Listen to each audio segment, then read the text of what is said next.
God. Let's just start.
Good afternoon, everyone. I hope you all were able to take your lunch break.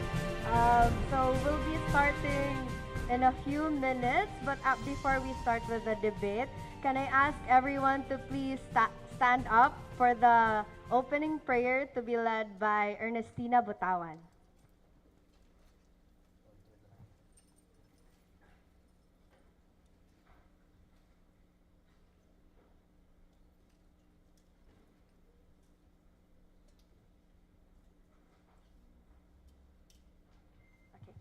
Everyone, let's put ourselves in the holy presence of the Lord in the name of the Father, and of the Son, and of the Holy Spirit. Amen.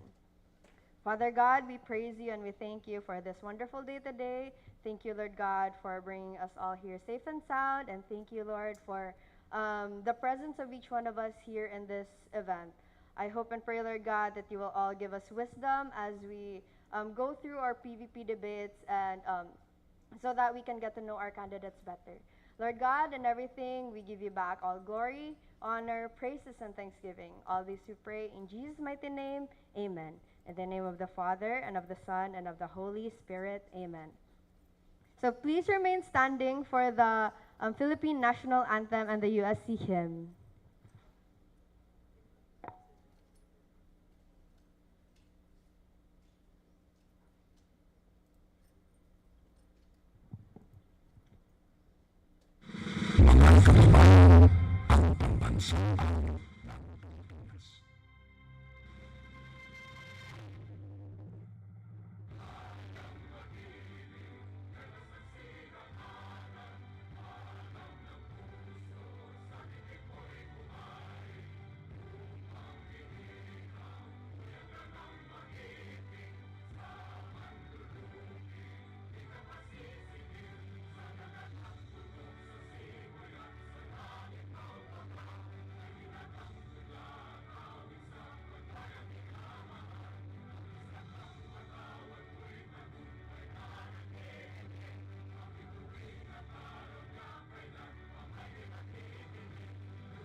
You may now be seated.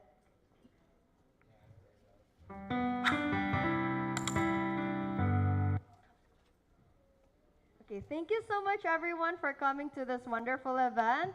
Um, we would like to thank all of our COMELEC volunteers, our media personnel, and um, Halangdon and Echoes will be live streaming this event. So if you could also share their live streams. Yes. Okay, so before we start, I would like to introduce myself. I am Althea Marie Tumulak, the Commissioner for the School of Arts and Sciences of USC Comelec, and I will be your MC for today. So before we officially start, I would like to call on our USC Comelec Chairperson, Mr. Daniel Tabungar, for his opening remarks.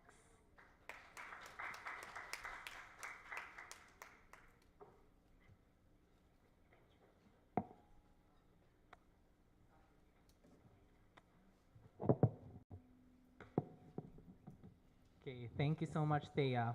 Okay, good day to all of you. I hope you guys are having a productive week. It is my honor to officially open this year's PVP debates. On behalf of the University of San Carlos Supreme Student Council Commission on Elections, I extend the warmest welcome to all of the candidates, all of the campaign managers, the party representatives, the students, and observers who are present here today. Carolinian democracy is not dead. Today, we affirm this truth as we witness and partake in one of the most essential element of student governance, debate, dialogue, and democratic participation. I would like to first, of course, begin by congratulating all 28 candidates for stepping up and offering yourself in service, keeping the spirit of democracy well and alive. Despite the challenges that the SSC has faced in recent years, you stepping up, that speaks courage. That speaks volumes. You have chosen to lead not in comfort, but in the face of uncertainty. And for that, you have already embodied what it means to be a Carolinian leader. This year, the Commission on Elections is committed to fostering inclusivity, transparency, and a participatory process in the elections. We trust that all of the parties and candidates will rise above personal and especially partisan interests and instead advocate for the greater good of the Carolinian community. Let this campaign season be defined not by division, but by dignity. In a time when student spaces continue to dwindle within our university, we challenge you to be the kind of leaders who will lead with integrity, authenticity, and courage, even starting today. Once again, welcome to the 2025 PVP debates. May this platform be a space of meaningful exchange, mutual respect, and hopeful vision for the future of the Carolinian community. Thank you so much, Mr. Tabungar. So, um, of course, before we officially start our debates, we have to establish some guidelines for our presidential and vice presidential candidates. So allow me to read the presidential and vice presidential debates guidelines. So 1. The presidential and vice presidential debate will be held in a face-to-face setting in Rigney Hall, Talamban campus. The event will also be live streamed through our publication partners and shared via our USC SSC COMELEC Facebook account to allow students to watch online. Number 2, questions for the debate will be gathered by members of the Commission from the official COMELEC social media accounts, pre-selected student organizations and sectors, and student publications days prior to the event. Number 3, each political party, exclusive to presidential, vice presidential candidates, and 3 party core members must be in the Rigney Hall of the USC Talamban campus at least 45 minutes before the assembly. Each chairman of the 2 political parties, together with a representative from the commission, must convene at the Rigney Hall 30 minutes prior to the start of the program to inform the parties of the predetermined order of presentation. Per presidential and vice presidential candidate. Presidential candidates have an allotted time of 6 minutes for their pre-recorded speeches, while campaign managers are given 30 seconds to introduce each candidate. which must also be pre-recorded. Vice presidential candidates are given 6 minutes to present their pre-recorded speeches, while campaign managers are given 30 seconds to introduce each candidate, which must also be pre-recorded. Pre-recorded videos must be sent to the COMELEC Gmail address not less than 48 hours before the day of the event. The pre-recorded videos must be sent to the Commission in the form of an accessible Google Drive link. So number 8, for the first 3 rounds of the debate, each candidate will be given 1 minute to answer questions. Rebuttals are strictly not allowed. In the 4th round of the debate, each vice presidential candidate may ask only 1 question to be addressed to an opposing vice presidential candidate. Each candidate shall be given 1 minute to answer questions addressed to them. Follow-up questions shall only be asked within a 30-second period, with a permitted 30-second period for rebuttal following thereafter. The candidate who wishes to rebut must raise their right hand and will be facilitated by the moderators. So after cues and warnings through updating the candidate with their remaining time through a timer in front of them, the hosts will have the authority to turn off or take the microphone away from their candidate once their limited time for the speech and answer has ended. Time extensions are prohibited. However, if technical problems occur on the side of the candidate, like microphones suddenly turning off or brownouts, the timekeeper from COMELEC will stop the candidate's timer temporarily and will resume once such problems have been resolved. After the debate rounds, there will be a 5-minute break for the next segment of the event. Representatives from the sectors will be given 5 minutes to provide a situationer. Right after each representative may ask a maximum of 3 questions. The presidential candidates shall answer each question in 1 minute. Throughout the duration of the debate, the code of conduct shall be strictly followed. So unnecessary noise, unauthorized speech like maligning of other candidates, and offensive remarks from the candidates inside Rigney Hall are strictly prohibited. Candidates who will not follow will be immediately escorted out of the venue. Candidates who wish to speak may raise their right hand and wait for the recognition of the host. Penalties for violation are as follows. First violation, first warning. Second violation, final warning. Third violation, 30-second time deduction for the offending party's next speaker. Fourth violation, offending candidates shall be escorted out of the venue. Thank you so much. That's all for the guidelines. So next, we will have the introduction videos of the vice presidential candidates.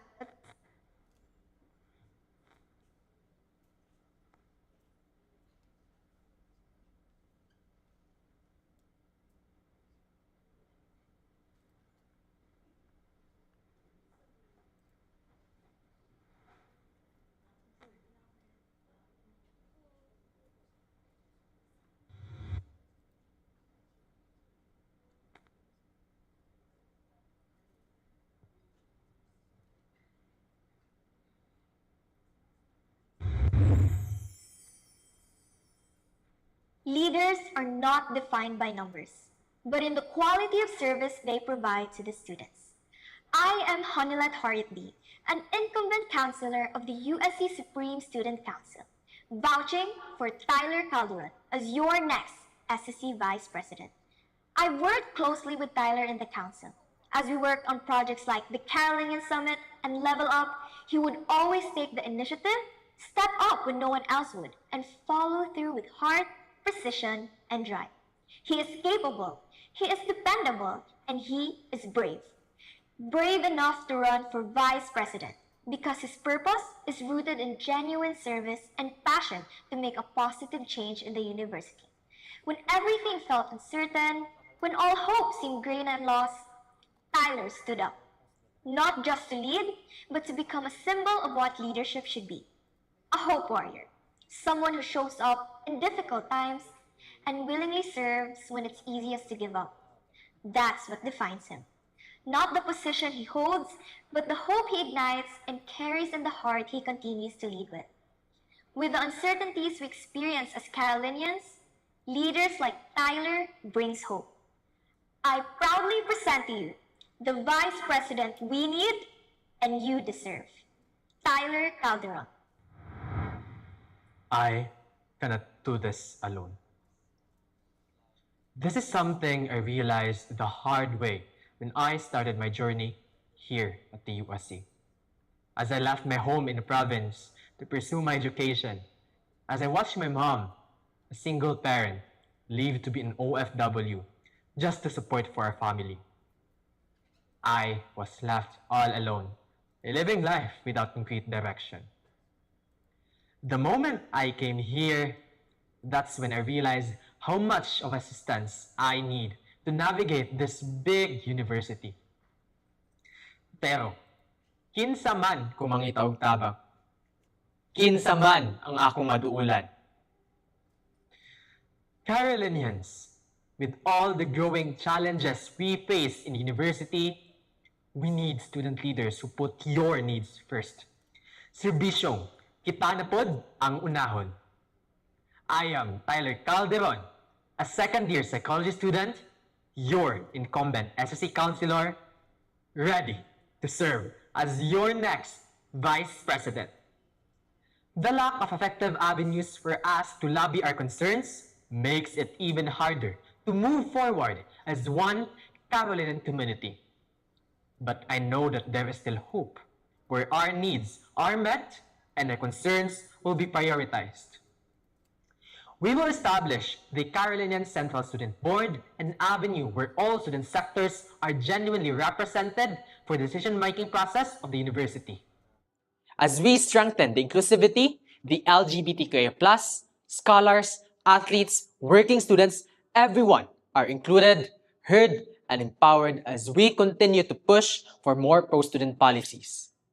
We will also launch the Carolinian Consensus, a student-led consultation process that lets you evaluate your experiences, the services that we receive, and assess the performance of the council and the administration.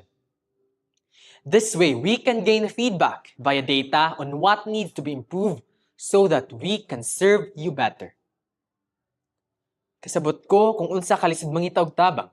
And so, we will make seeking support easier to the Carolinian Assistance Caravan, bringing academic help, mental health support, scholarships, and more directly to you. This will be made easily accessible to a digital centralized portal where you can submit your concerns and find important student information. Atong pangitaan ug pamaagi nga masayon maabot ninyo ang among serbisyong maampingon. This year, even as the minority, we took the first step towards creating a council that puts you at the center to initiatives such as the Padayon Carolinian Scholarship Program, the USCI Discount, the Carolinian Summit, and I know that we can do more. But I cannot do it alone. Maong kuyugi o gubani ko sa paghimo og SSC nga kamo ang unahon ug kamo ang ampingan. Uban usab nako ang akong competent, committed, resilient 4 counselors bringing to you platforms that will ensure that kita na pod will be more than just a line, but a call to action. To create a council that genuinely puts you, the students, at the center of every agenda. Once again, I am Tyler Calderon, your next Vice President, here to be the voice of the students who felt unseen. Kay Carolinians, karon, kita na pod. Make tingog your voice, make tingog your choice.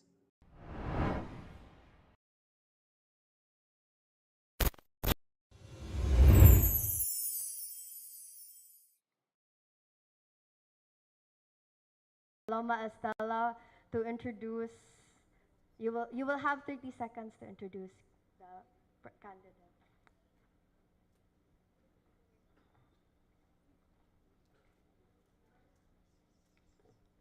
Maayong adlaw sa tanan. I am Paloma Nathalie Estela, an incumbent USC SSC counselor and the current USC SSC Committee on Finance chairperson. Most, if not everyone, knows Christy because of the positive energy that she brings in every function through her undeniable charisma and unbeatable sense of humor. But behind this cheerful spirit is someone who exudes not just competence, but immense courage, commitment, and compassion for her fellow Carolinians. Carolinians, We need someone who embodies the true spirit of tunay, palaban, and makabayan leader, genuine, fearless, and deeply rooted in serving the people. Her leadership is not just about holding a title, it's about taking action, speaking up when it matters most, and consistently standing for the welfare of the students and the community. Christy has proven that as the internal committee head for KPL USC, #1 incumbent SSC counselor, and chairperson for USC SSC Committee on Grievances and Investigation, consistent leader and advocate for student rights and welfare, your next USC SSC Vice President. #2 on your ballots, from the School of Law and Governance, Christy Mapula.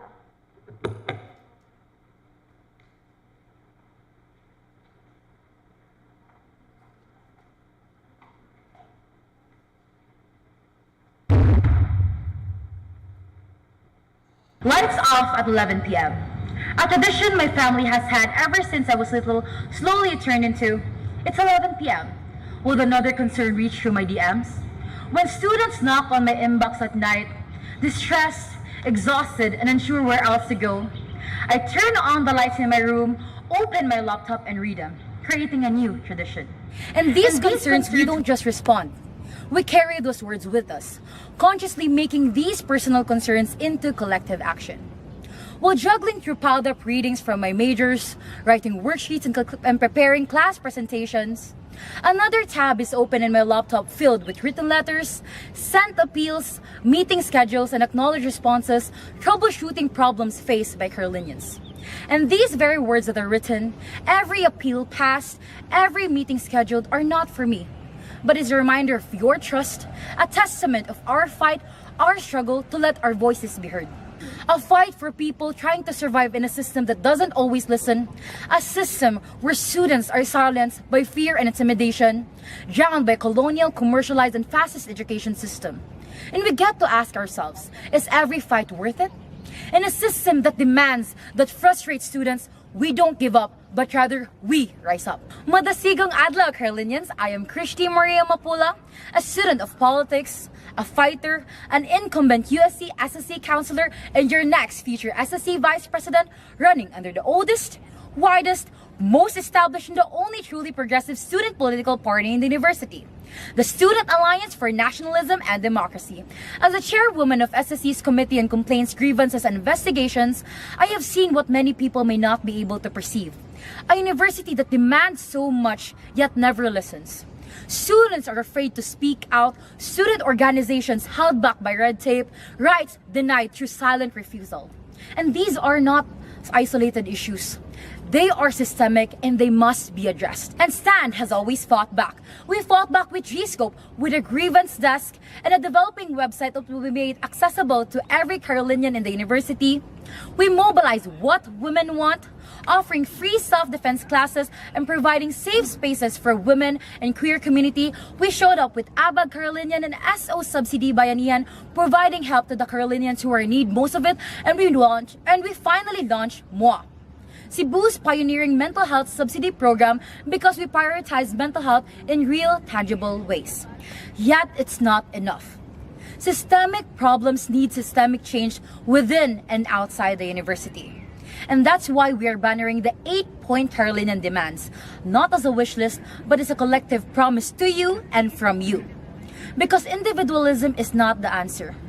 Collective struggle is. Together, we demand better facilities, the right to organize without bureaucracy, genuine student representation, freedom of expression, and the recognition of human rights. Yet it's not enough for one person to be loud. Our voices must not drown each other out, nor should they fall on deaf ears. They must come together, harmonize collectively to push forward campaigns and calls that truly best genuinely represent us all. Because when 13,000 students do it together, when every student dares to demand, we will be heard. We will echo within the four corners of our university and far beyond, into the spaces where real change is born. That's why on May 5, don't forget, number 2 on your ballots, your next USC SSC Vice President, Aping Nagapula-Pula, Mapula, Christy Mapula, and number 1 on your ballots, your next USC SSC President, Maui Cruz. Because with Mapula and Cruz, no student will lose. Carolinians rise together, stand even stronger. Vote straight, vote stand, stand straight.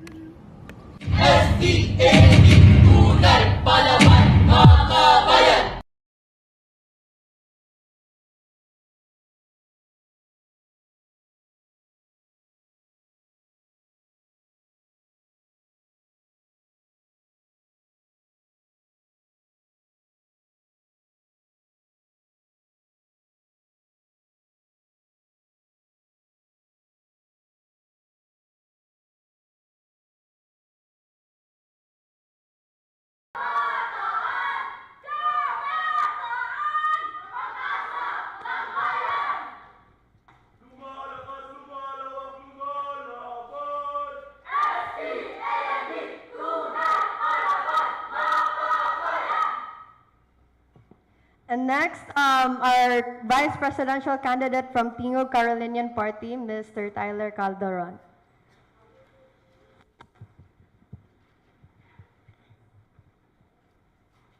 So I would like to remind you again, for the first 3 rounds of the debate, you will be given 1 minute to answer all questions, and rebuttals are strictly not allowed. So, and in the 4th round of the debate, each vice presidential candidate may ask only 1 question to be addressed to an opposing vice presidential candidate, and each candidate shall be given only 1 minute to answer questions addressed to them. Follow-up questions will only be asked within a 30-second period, which will be answered only 30 seconds. Okay. Is it understood? Okay, thank you so much. So for the first round of the debate, the question reads, among the most controversial issues here in the University of San Carlos is the Supreme Student Council's registration with the Office of Student Formation and Activities, or OSFA, in which not registering has led to the disenfranchisement of the council. As standard bearers, what are your plans to influence the decisions of the administration when they've clearly ignored or dismissed you in the past 2 terms of not registering under OSFA? Again, you will be given 1 minute to answer.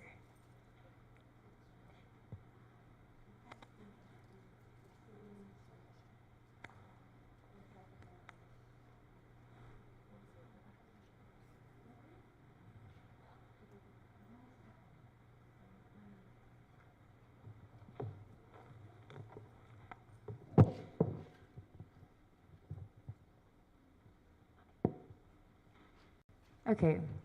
First, we have to recognize that the admin has always been accommodating to all of the council's dialogues, all of the dialogues that the councils have had. They have entertained the letters that we have sent, and even the visits that we had towards their offices. And how will we be able to influence their decision more in the upcoming term? Of course, we continued holding dialogues with them, because we have to be resolved in forwarding the campaigns and calls that the Carolinians need the council to push forward to the administration.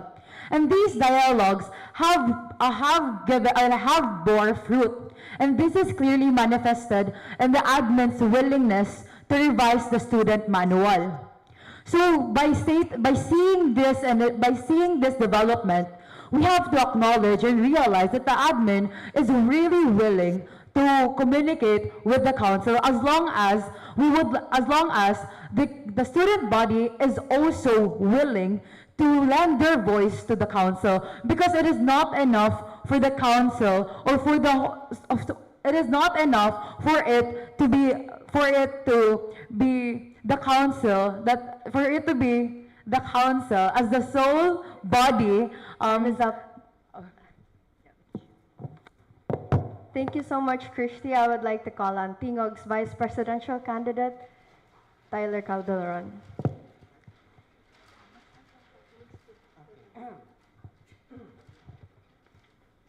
Carolinians, as your next vice president, we will be more persistent and assertive, especially that we are demanding for the best interest of the students.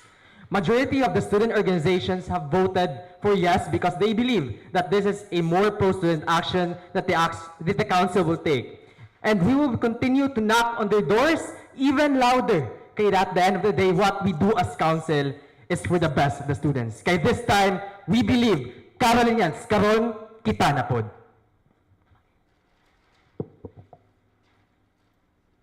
Thank you so much. Put it there. Okay. All right, so for round 2 of the vice presidential debates, the question reads, another pressing issue concerning the SSC right now is the status of the council's finances and audit reports.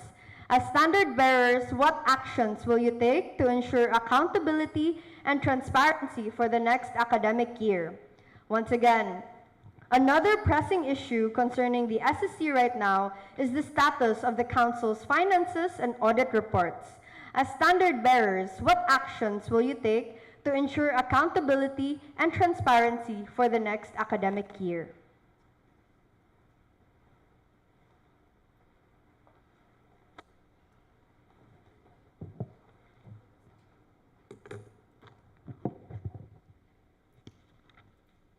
STAND, as the most progressive student political party in the university, really takes accountability seriously. That's why in the first 100 days of our term, if we will be elected into office, we will release a resolution. With the inputs of COA, so that there would be terms that the COA would provide that in institutionalizing a framework on how the SSC should properly comply to COA standards. And of course, since we thoroughly realize the seriousness of this issue, we will also give COA, through this resolution, the power to sanction the SSC if there is a time that we will be unable to comply to the requirements that the COA has provided to Time is us. up. Okay, thank you. Thank you so much. Next will be Tingog's vice presidential candidate, Mr. Tyler Calderon.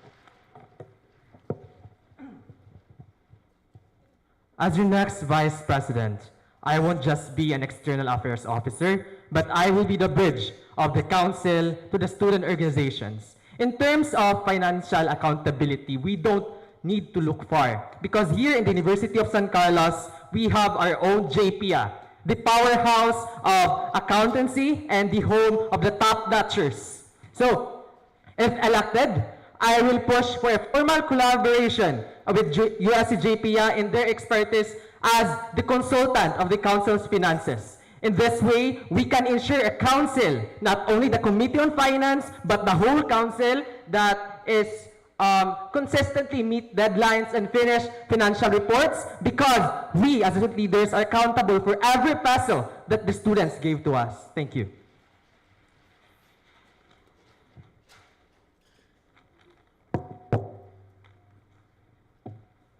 Thank you so much, Mr. Calderon. Now for our last question for the vice presidential candidates. The student body has been able to observe the division in the SSC. How will you ensure that varying views and opinions within the council will not hinder your service to the student body? Once again, the student body has been able to observe the division in the SSC. How will you ensure that varying views and opinions within the council will not hinder your service to the student body? Ms. Christy Mapula.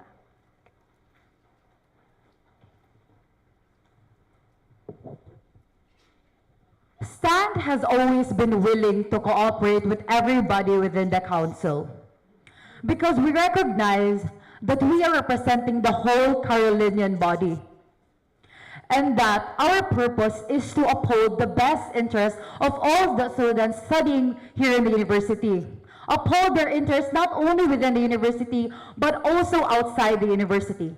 And for all the platforms that the council have initiated this term, The council officers, all of the council officers have actively participated in all of these platforms, in all of these initiatives, in all of these activities. So in the upcoming term, we will continue to strengthen this, establishing communication with them, asking for advices, asking for concerns, following up with their initiatives, following up with their platforms, because we recognize that all of these initiatives that we do are not only for us, but for the whole Carolinian body. That's all. Thank you. Thank you so much, Ms. Mapula. I'm calling on our Tingog's Vice Presidential candidate, Mr. Tyler Calderon.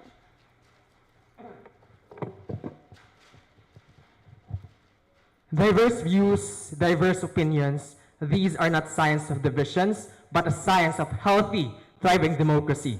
As your next Vice President, I won't just listen. I will make sure that every voice is heard, even those who dare to challenge the norm.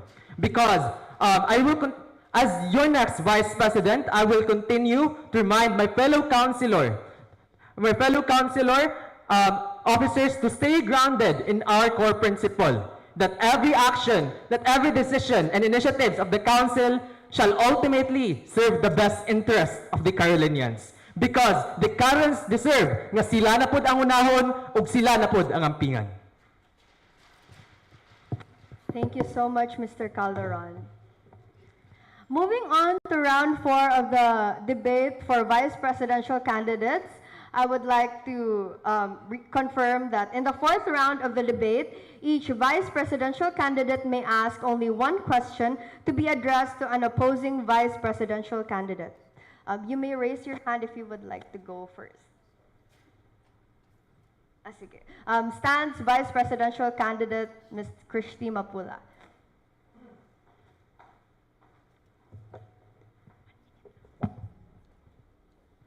Okay, so this is a question for Tingog's Vice Presidential candidate, Mr. Tyler Calderon. Regarding the Carolinian Centralized Student Board, wherein you stated that it is a space from where Carolinians from other sectors are genuinely heard, can you please elaborate in this platform, in the platform's purpose and the overall mechanism behind it?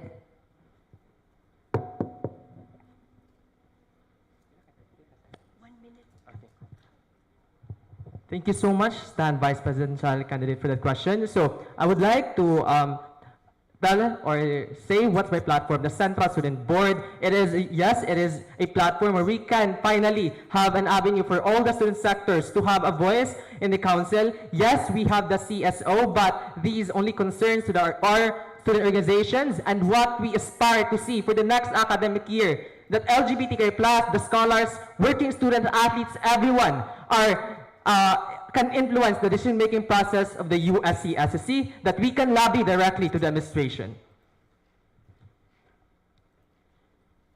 Thank you so much, Mr. Calderon. You may ask a follow-up question, Ms. Christy Mapula.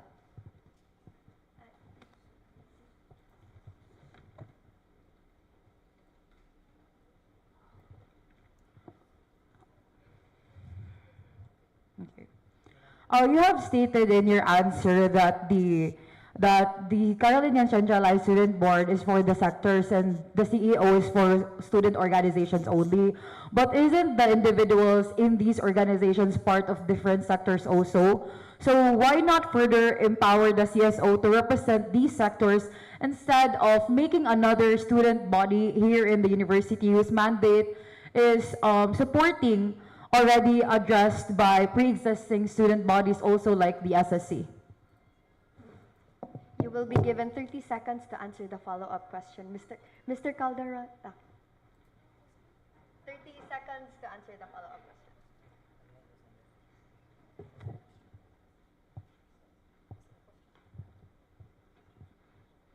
So I would like to acknowledge that yes, CSO is for the student organizations and the CCSB or the student board is for our sectors. As the counselor, I have seen also the lapses, the cracks of the CSO, and that's why we want to empower them, include them on the Central Student Board. Kaya again, the sectors is very specific. They have their own specific needs, and the CSO is only mandated to oversee the all student organizations. And yes, of course, di na to kalimtan natong CSO. That's why they are part of the Central Student Board.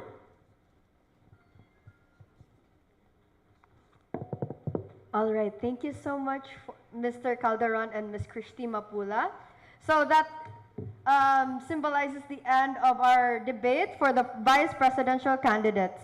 So we will be taking a 5-minute break, starting now. You may come down the stage. Oh, hello. Oh my God, I'm so sorry. Hello. I apologize for that. So, Mr. Tyler Calderon is also given 1 minute to ask only one question to stands vice presidential candidate, Ms. Christy Mapula. I'm so sorry. This year, 3 stand councilors failed to carry out their committee duties this year, forcing the council to recognize their committee, to reorganize their committee just to keep basic functioning. 2 of them even resigned without fulfilling their platform. As a candidate for the next academic year, what concrete assurance can you give that stand will no longer allow inefficiency, abandonment of duty, and unfulfilled promises to define its leadership again? Ms. Christy Mapula, you will be given 1 minute to answer that question.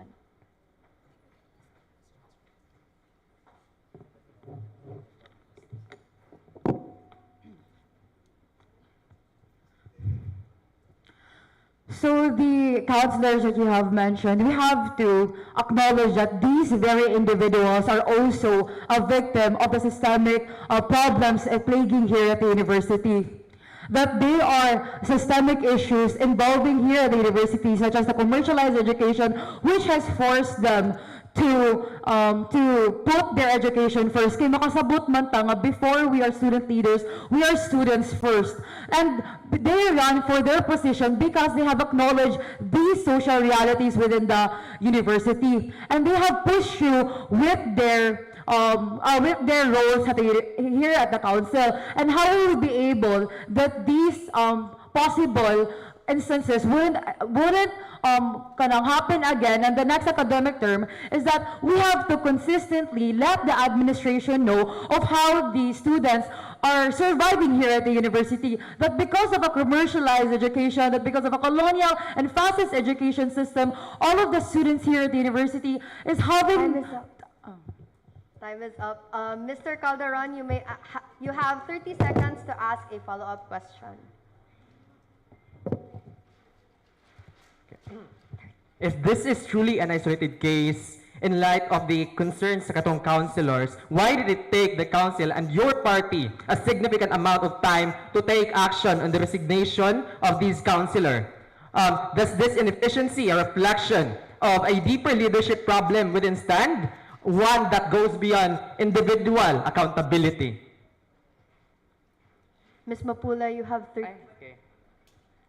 If this is truly an isolated case, why did it take the council and the STAND to take immediate action about the resignation or at least leave of absence?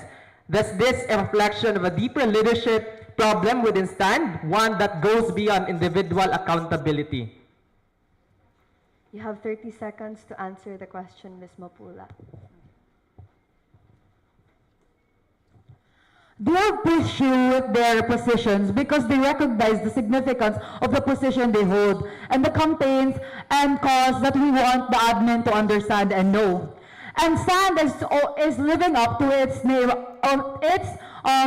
bannering of what it is to be tunay palaban makabayan, because despite of these inequalities or despite of the social realities that they have faced in the university, they have consistently showed up. And they have... Thank you so much, Ms. Mapula. Thank you so much, Mr. Tyler Calderon and Ms. Christy Mapula, for answering our debate. You may now exit the stage. And now we can have our 5-minute break for real.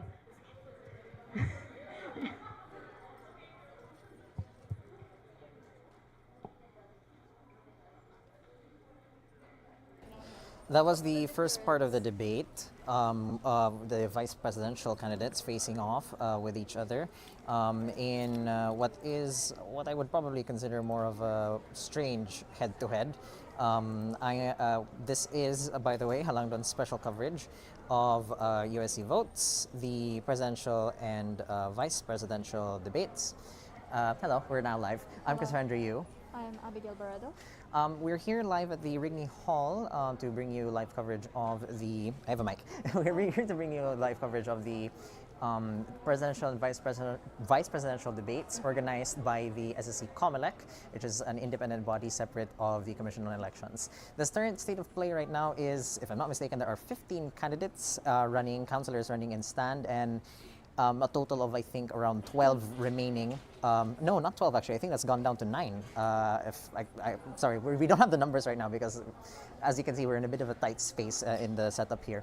But as it stands, right now, we do have still at least enough councillors to fill in all 21 positions in the Supreme Student Council.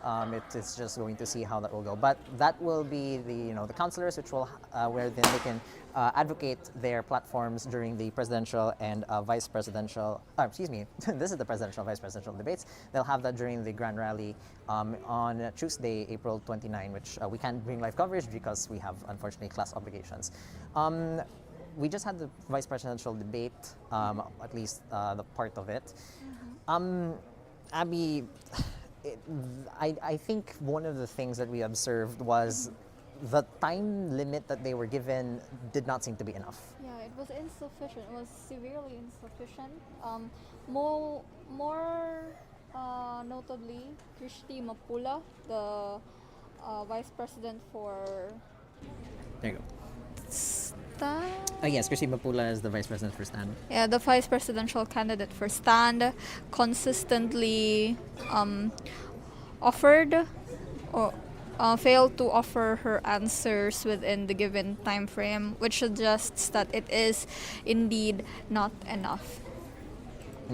But also, besides of course the time limit questions that we have that were on there, it's also quite telling that. Well, let's first start with the most recent one. Tyler Calderon targeting Stand's current administration or council because they do have that majority right now in the council. They've had the presidency for 2 years. He's targeted a recent issue regarding their councillors resigning. 3 resignations. 3 resignations from their Stand council. councillors.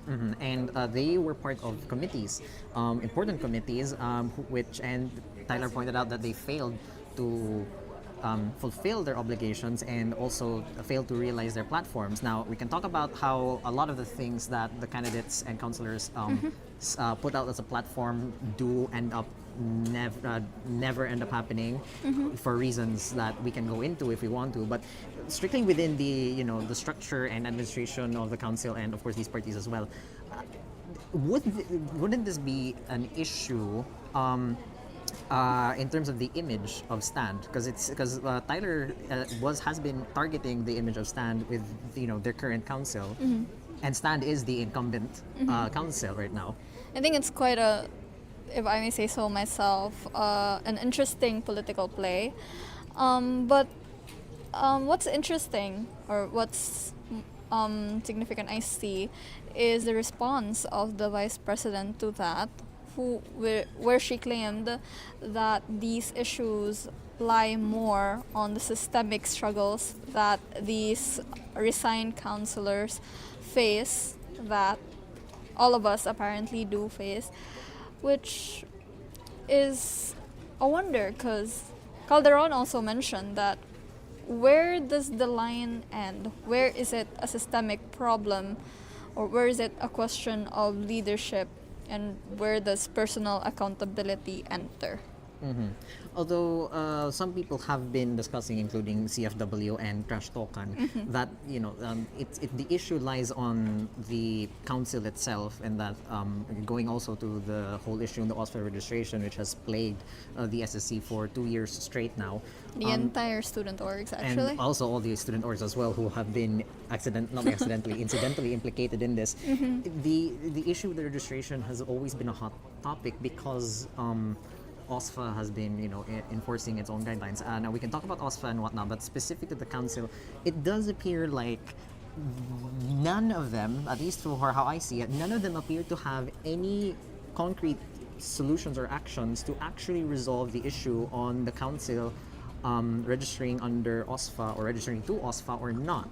What's your thought on Actually, that? they mentioned What did they mention? that they are more open to dialogues with the admin. More specifically, Calderon, I think it was, who mentioned that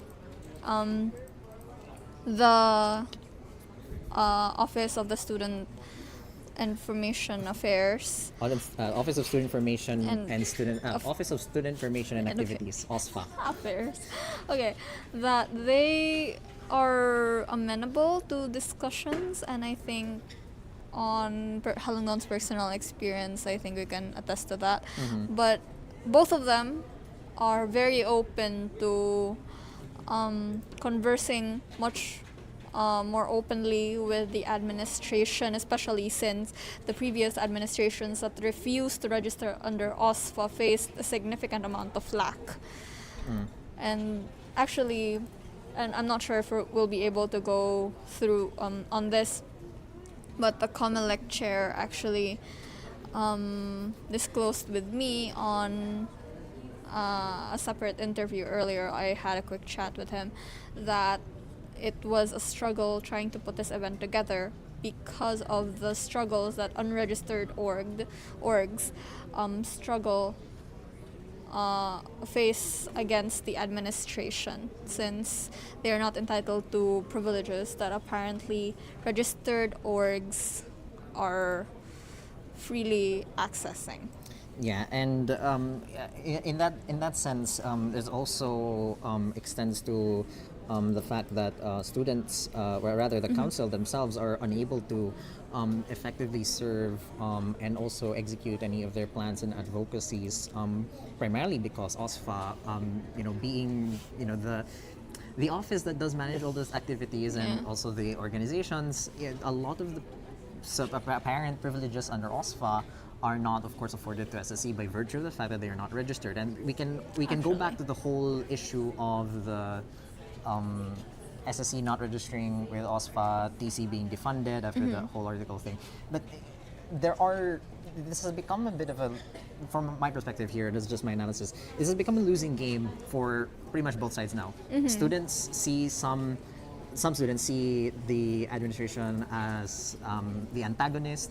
The students perceive that the students think that the admins think that the SSC are antagonists. If you speak with them individually, they may disagree with that view.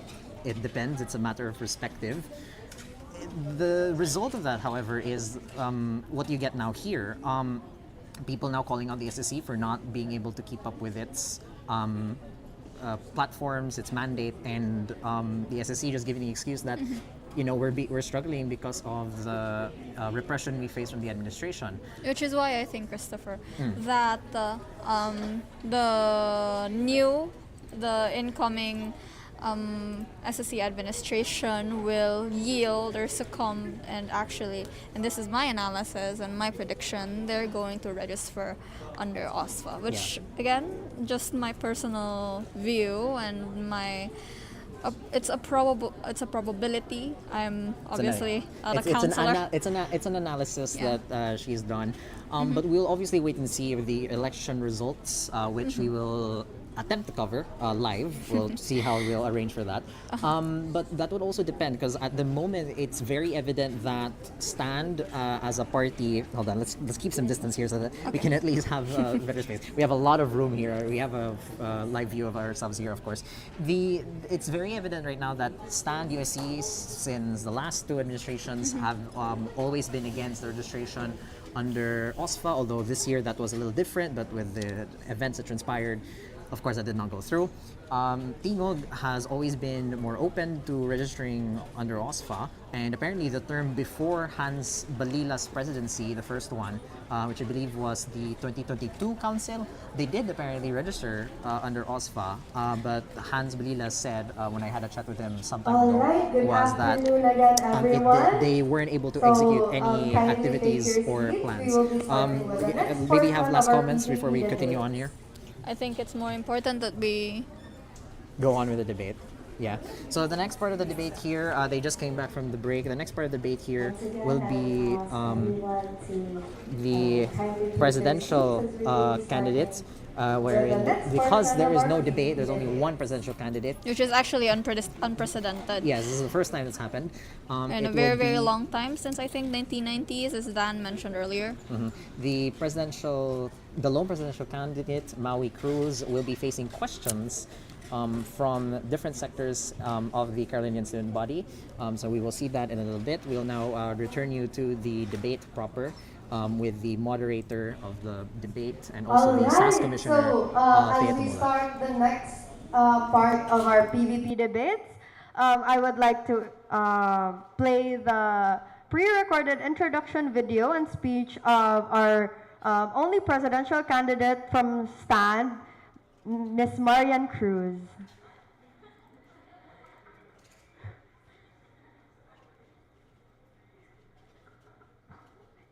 The Carolina community, through the USC Supreme Student Council, I have seen many great leaders, and I know the qualities that made them such.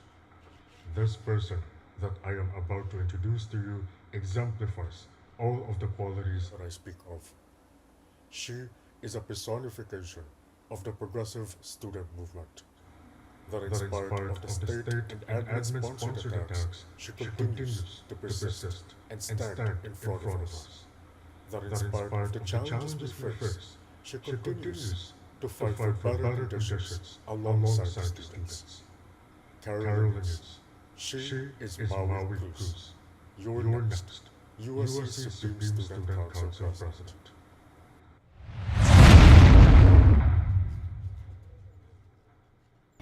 3 years ago, a student was forced to drop out of college because their single mother could no longer afford it. A year later, she enrolled in USC, where she attended a dialogue with the administration that was supposed to give the students hope. Instead, the administration announced a 6.95% tuition and other fees increase, effective the following year. The room was filled with tears, driven by fear and frustration. And suddenly, the thought of not being able to enroll again haunted the student. And that student was me. But this story is not just about me. It is the story of thousands of Carolinians. It is our story. We are made to feel alone in our struggles, but the truth is, our experiences are shared. And in the midst of so many attacks on our right to education, it is only right that we assert that this fight is a collective one. Carolinians, Madasigong Adlaw! My name is Maui Cruz, and I am running as your next SSC president under the oldest, the widest, the most established, and the only truly progressive student political party in the university, the Student Alliance for Nationalism and Democracy. As USC prides itself on its excellence, it is built on the students who work tirelessly in order to stay enrolled. It is built on the students who have to out themselves through gender declaration forms. It is built on the organizations that are buried in arbitrary rules and red tape.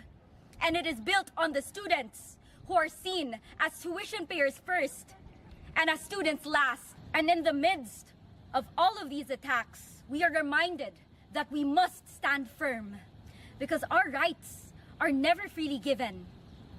They are won. They are won by students who are militant and unafraid. And that is why alongside my co-standard bearer, Christy Mapula, and our 15 brave stand counselors, stand is bannering the 8-point Carolinian demands.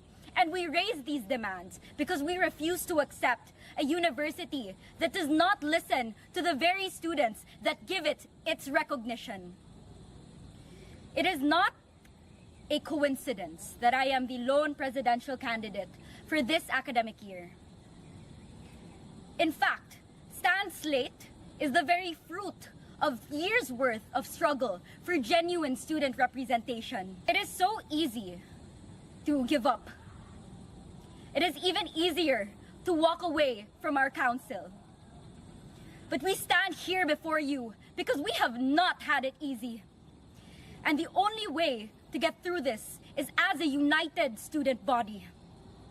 When I decided to run for president, I remember that girl in that dialogue room who was so desperate to stay in college.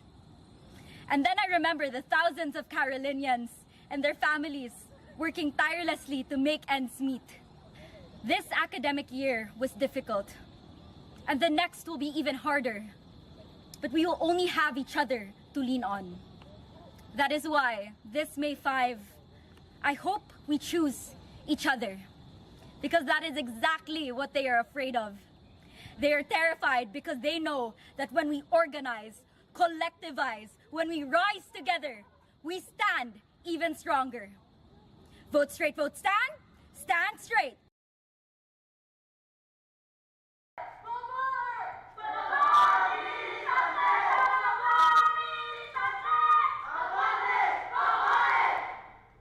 I would like to call to the stage the presidential candidate from STAND, Ms. Maui Cruz.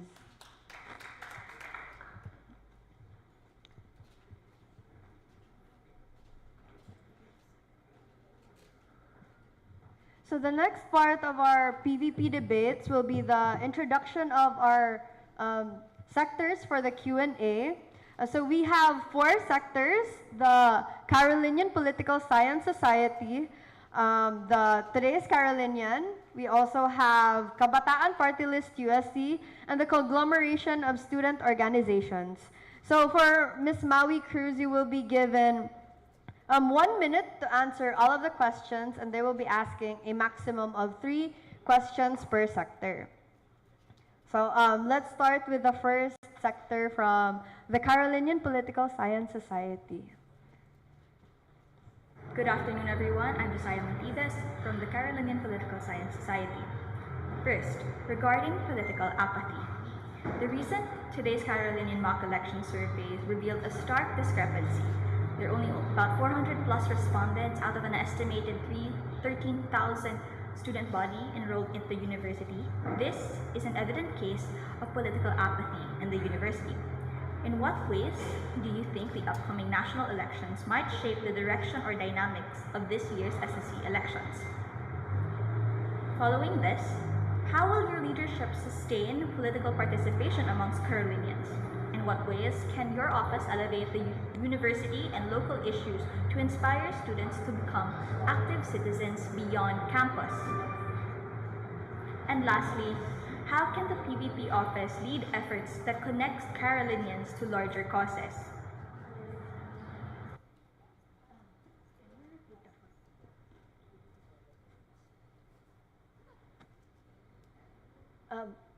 So I would like to repeat the question from CPSS. The first Secondly, question on today's Carolinian. Lastly, on the disconnect between the SSC. Good afternoon, everyone. I'm Josiah Montives from the Carolinian Political Science Society. First, regarding political. Secondly, on today's. So I would like to repeat the question of Ms. Montives from CPSS. First question. So for the first question, how will your leadership encourage sustained political participation among Carolinians? In what ways will your office elevate both university and local issues to inspire students to become active citizens beyond campus? You will be given 1 minute to answer the questions. Your timer will start when you start to speak into the mic.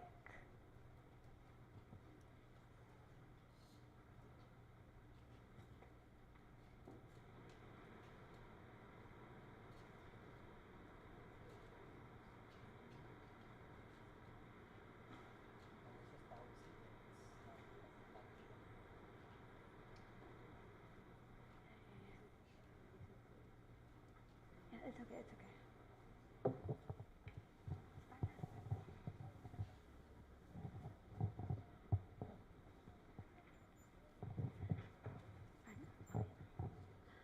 First and foremost, I agree that political apathy is very dangerous. This is why Stand banners the platform Educational Discussion Caravan, where we raise these discussions to the several schools and the universities, because we believe na everything that happens in the university is a microcosm of the larger society. So lahat ng nangyayari sa labas ng university natin, it seeps through our four walls. So that is why we want to raise these discussions so that everyone can be aware of the social-political issues that are happening inside the university and beyond. So that connect tayo sa masses inside the university and beyond. Thank you so much, Ms. Maui Cruz.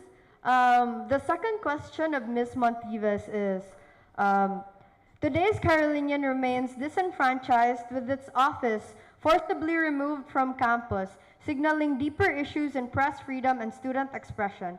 How will your administration defend and advance press freedom within the university? You will be given 1 minute to answer the question.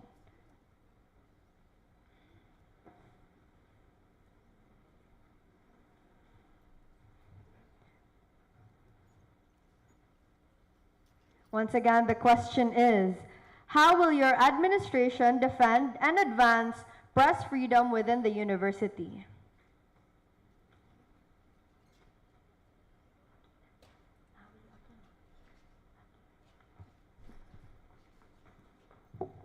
What happened to today's Carolinian is a blatant act of repression and censorship, and we strongly condemn that in Stand. This goes to show that when Stand, alongside the council, rallied in support of today's Carolinian and kanang against the pagtanggal of their offices.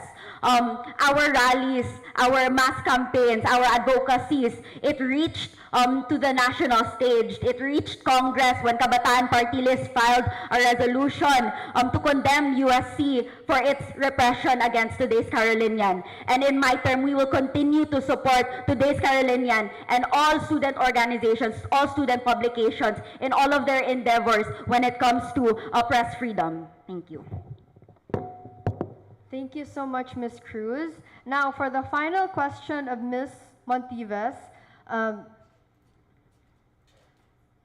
from canceled events to officers stepping down, there is a significant disconnect between the SSC and the student body. This gap has blocked the translation of Carolinians' concerns into effective programs and fulfilled platforms. There is an urgent need for stronger, more visible representation. The question is, what can the student body expect from your administration to build a more inclusive and engaging relationship between SSC and the students? Once again, what can the student body expect from your administration to build a more inclusive and engaging relationship between SSC and the students?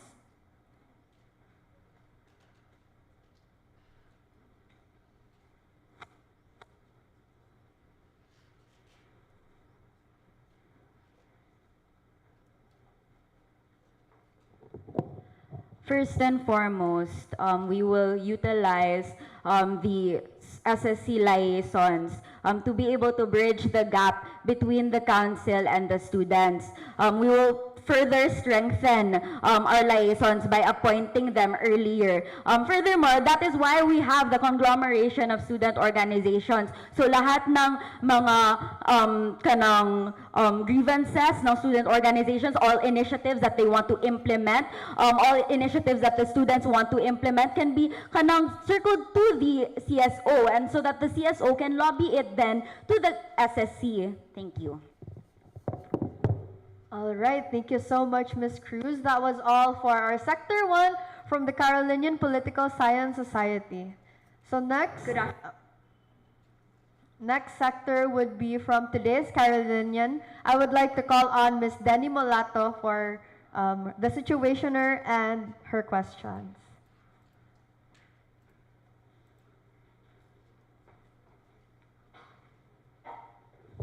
So, good afternoon, everyone. I am Denny Molato, the Managing Editor for Development of today's Carolinian. So, before I give my questions, I will be providing a situationer on today's Carolinian. In 2019, today's Carolinian had been defunded due to releasing an article on the tuition and other fees increase, otherwise known as TOEFI. And since then, our operations have been fully online without any support and recognition from the administration. Ever since USC started transitioning from online to physical learning modality, we have experienced the repercussions of being an unrecognized student publication. Since the first post-pandemic face-to-face USC days in 2022, our efforts in coverage are often compromised. This would especially be felt during our preparation for the week-long event and its opening and closing programs. This is due to the continuous refusal of the administration to make us cover and the strict measures by security, which our media team have to constantly anticipate. Secondly, during the first semester of this academic year and last January, our offices in Talamban and main campus were taken without prior notice. This forced us to retrieve our magazines and other material from the previous decade that was in those offices. The last of our physical spaces in the university were taken, and we are anticipating that for the next academic year, we would face more challenges in our coverage because of this. It is these kinds of hardships that made us have discussions with the administration on reinstating our funds before this academic year started. We were promised that we would be recognized and have our funds back if we register under the Office of Student Formation and Activities, also known as OSFA. After careful deliberation within the editorial board, along with other events that predicted our decision, such as the President's Summit, we decided not to proceed with registration. However, last November, OSFA invited publications within the university to register under them. This particular registration process raised questions, as the only stated benefit of registering is receiving opportunities to cover official university events. To address this matter, TC and its allied publications had two table discussions with the Vice President for Administration, Attorney Joan Largo, and officers from OSFA to change some stipulations in the registration process for student publications.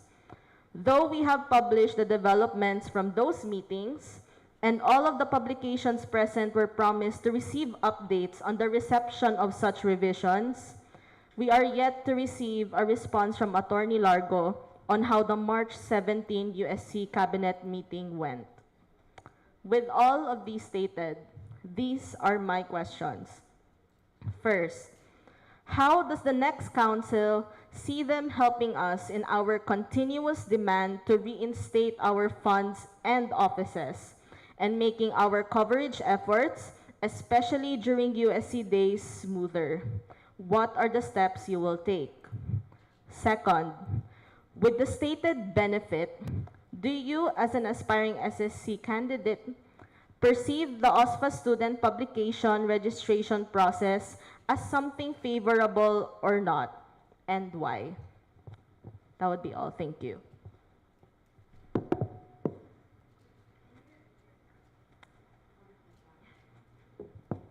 Okay, so here's my first question again.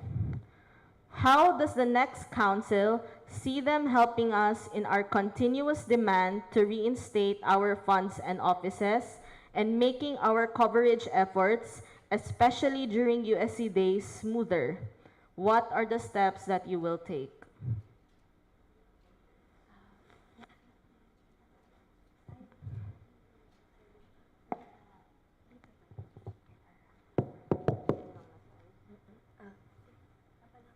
Ms. Cruz, you will have 1 minute to answer the question.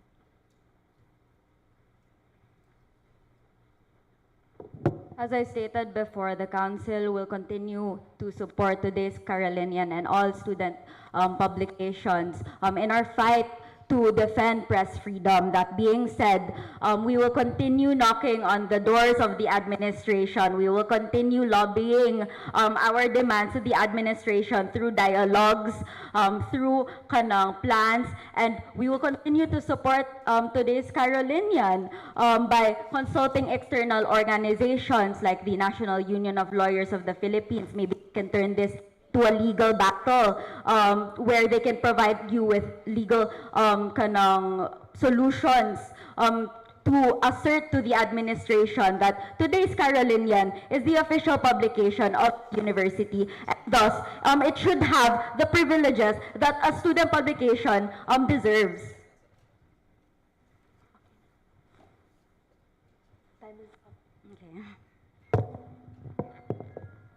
Thank you so much, Ms. Cruz. You may now proceed to your next question, Ms. Molato.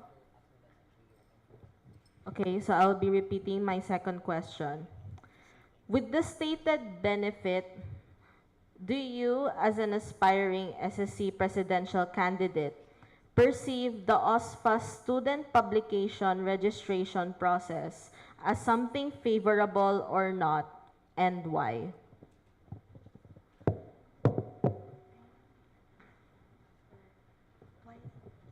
Okay, repeating it again. With the stated benefit, do you, as an aspiring SSC presidential candidate, perceive the OSPA student publication registration process as something favorable or not, and why?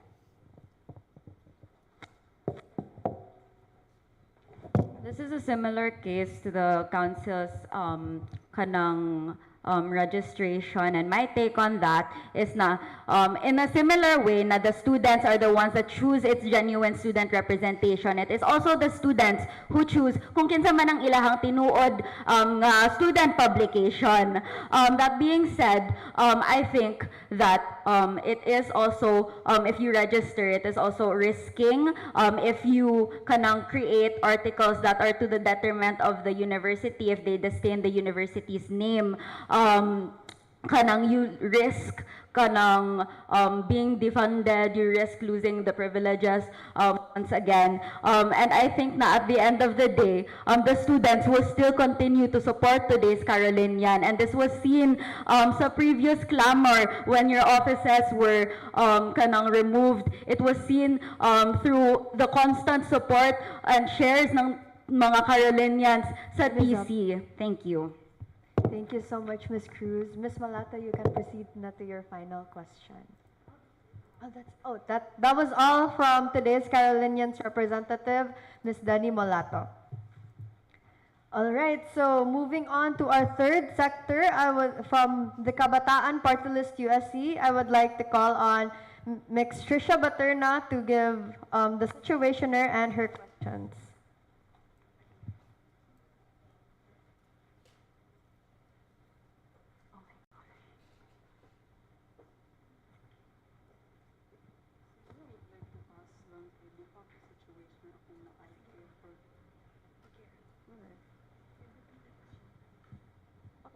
I will repeat most of the situation and you'll enlighten them.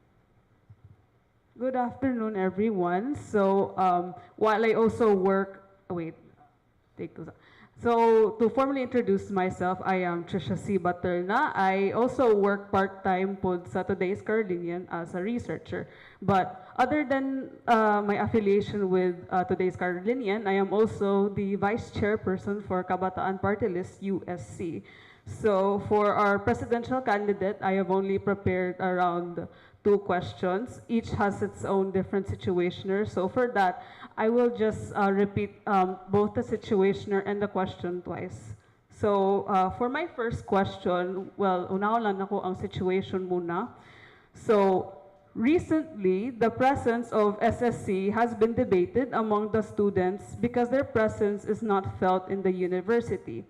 An informal poll has been conducted in USC Department Trash Token to gauge this, and many voted that they don't feel the presence of the SSC. As vice chairperson of KPL USC, we and other mass organizations have observed how systemic issues would hinder the presence and autonomy of the SSC, mainly the OSPA registration. However, as someone from a mass organization myself, there's a struggle in educating and getting the students aware in these systemic issues. As the next student leader of the next term, how can the SSC play a role in bridging the gaps of their social political consciousness and getting them involved in university politics? So, I'll repeat the first question lang. Sige. So again, recently the presence of SSC has been debated among the students because their presence is not felt in the university. An informal poll has been conducted in USC Department Trash Token to gauge this, and many voted that they don't feel the presence of the SSC. As vice chairperson of KPL USC, we and other mass organizations have observed how systemic issues would hinder the presence and autonomy of the SSC, mainly the OSPA reg. However, as someone from a mass org myself, there's a struggle in educating and getting the students aware in these systemic issues. As the next student leader of the next term, how can the SSC play a role in bridging the gaps of their social political consciousness and getting them involved in university politics?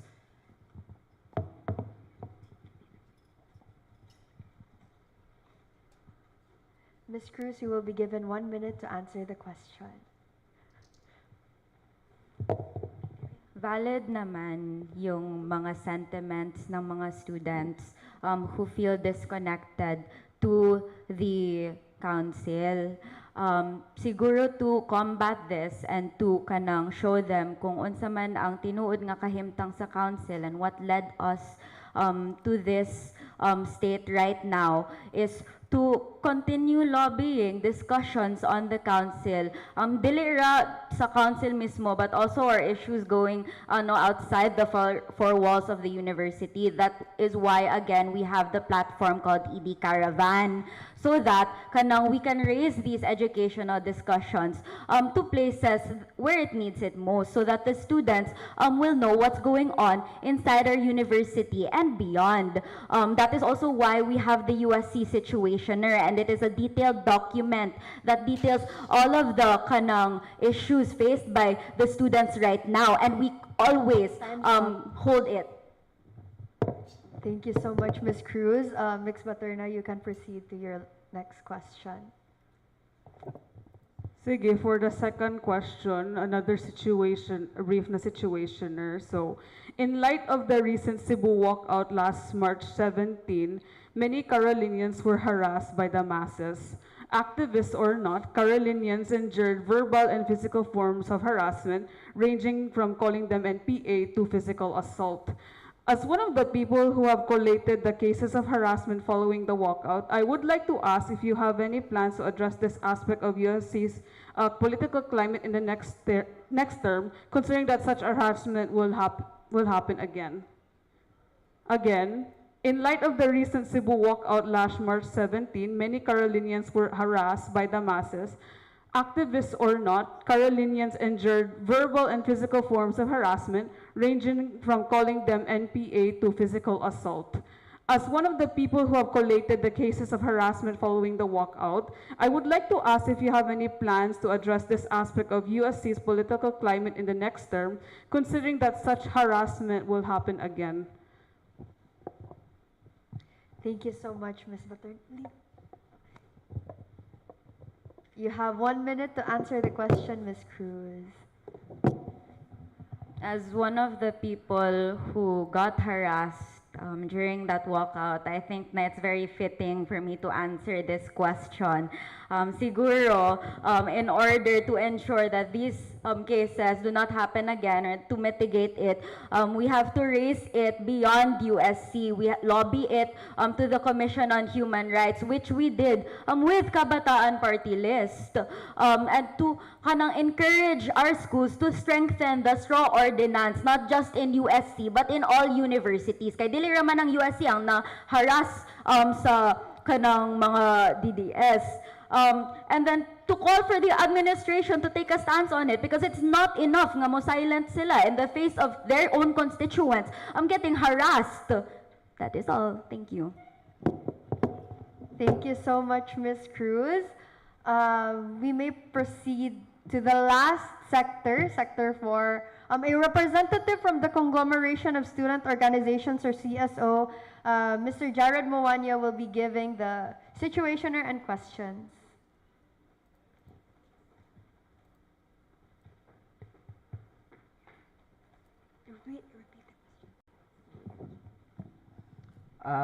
Hello everyone, I am Jared Moanya, the current Public Relations Officer for Internal Affairs for the Conglomeration of Student Organization.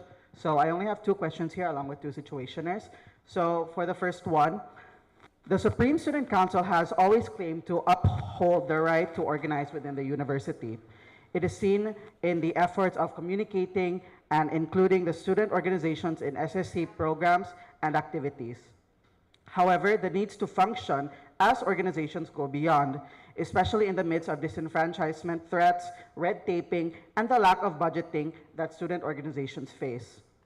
How can the next term strongly campaign for a more efficient procedure when it comes to conducting school activities and for freedom of expression among student orgs that protects them from red tape and censorship at the same time?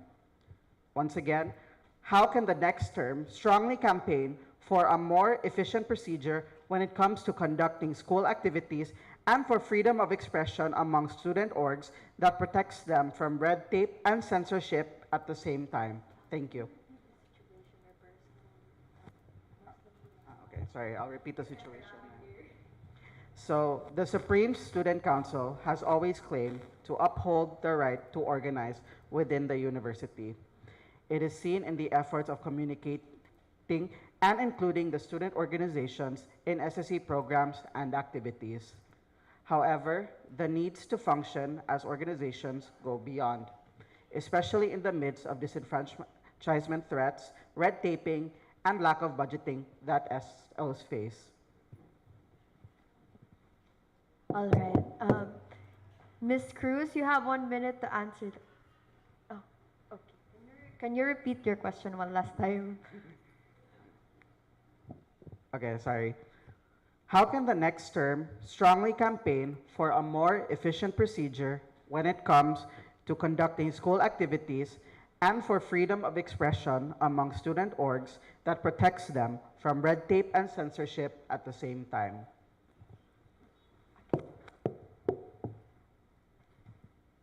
Ms. Cruz, you have 1 minute to answer the first question.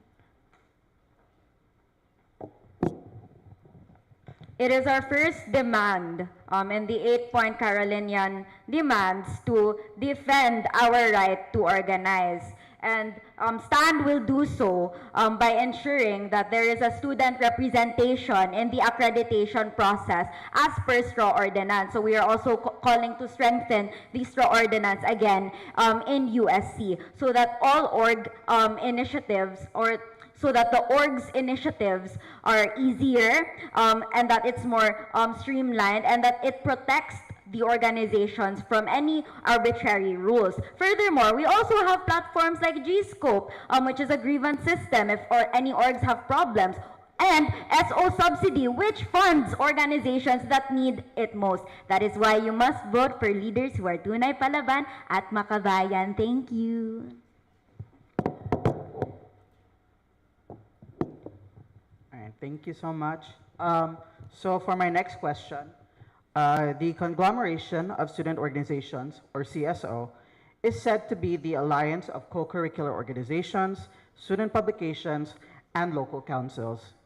Yet it is unclear what the CSO's function is formalized and maximized.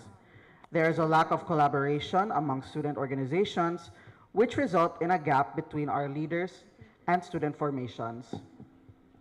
How can the USC SSC of your term contribute to establishing a stronger role of the CSO in nurturing the Carolinian community and encouraging the alliance between student organizations?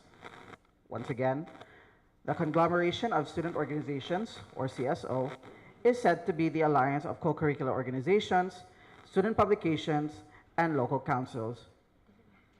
Yet it is unclear where the CSO's function is formalized and maximized. There is a lack of collaboration among student organizations, which result in a gap between our leaders and student formations. How can the USC SSC of your term contribute to establishing a stronger role of the CSO in nurturing the Carolinian community and encouraging the alliance between student organizations? Thank you. Ms. Cruz, you have 1 minute to answer the question. We recognize that a lot of the CSO initiatives were pushed back due to the late establishment of the conglomeration of student organizations for this academic year. And as a party that prides itself in being self-critical and self-correcting, we will mitigate this in the next term by ensuring that the CSO is elected earlier, by involving them in the decision-making processes in the USC SSC, by ensuring collaboration, Jude, with the council and the student organizations, and to encourage them to have monthly assessments with the student organizations on the council, so para we can also assess the effectiveness of the council through the student organizations. Also to assess their own performance moving forward so they can do better and learn from any mistakes that might happen. That is all. Thank you. Thank you so much, Ms. Cruz. And that was all for our Sector 4 from CSO. So I would, after all of the sector Q&As, we will have a 5-minute break. So Ms. Cruz, you may exit the stage muna. We will come back in 3:40. Thank you so much.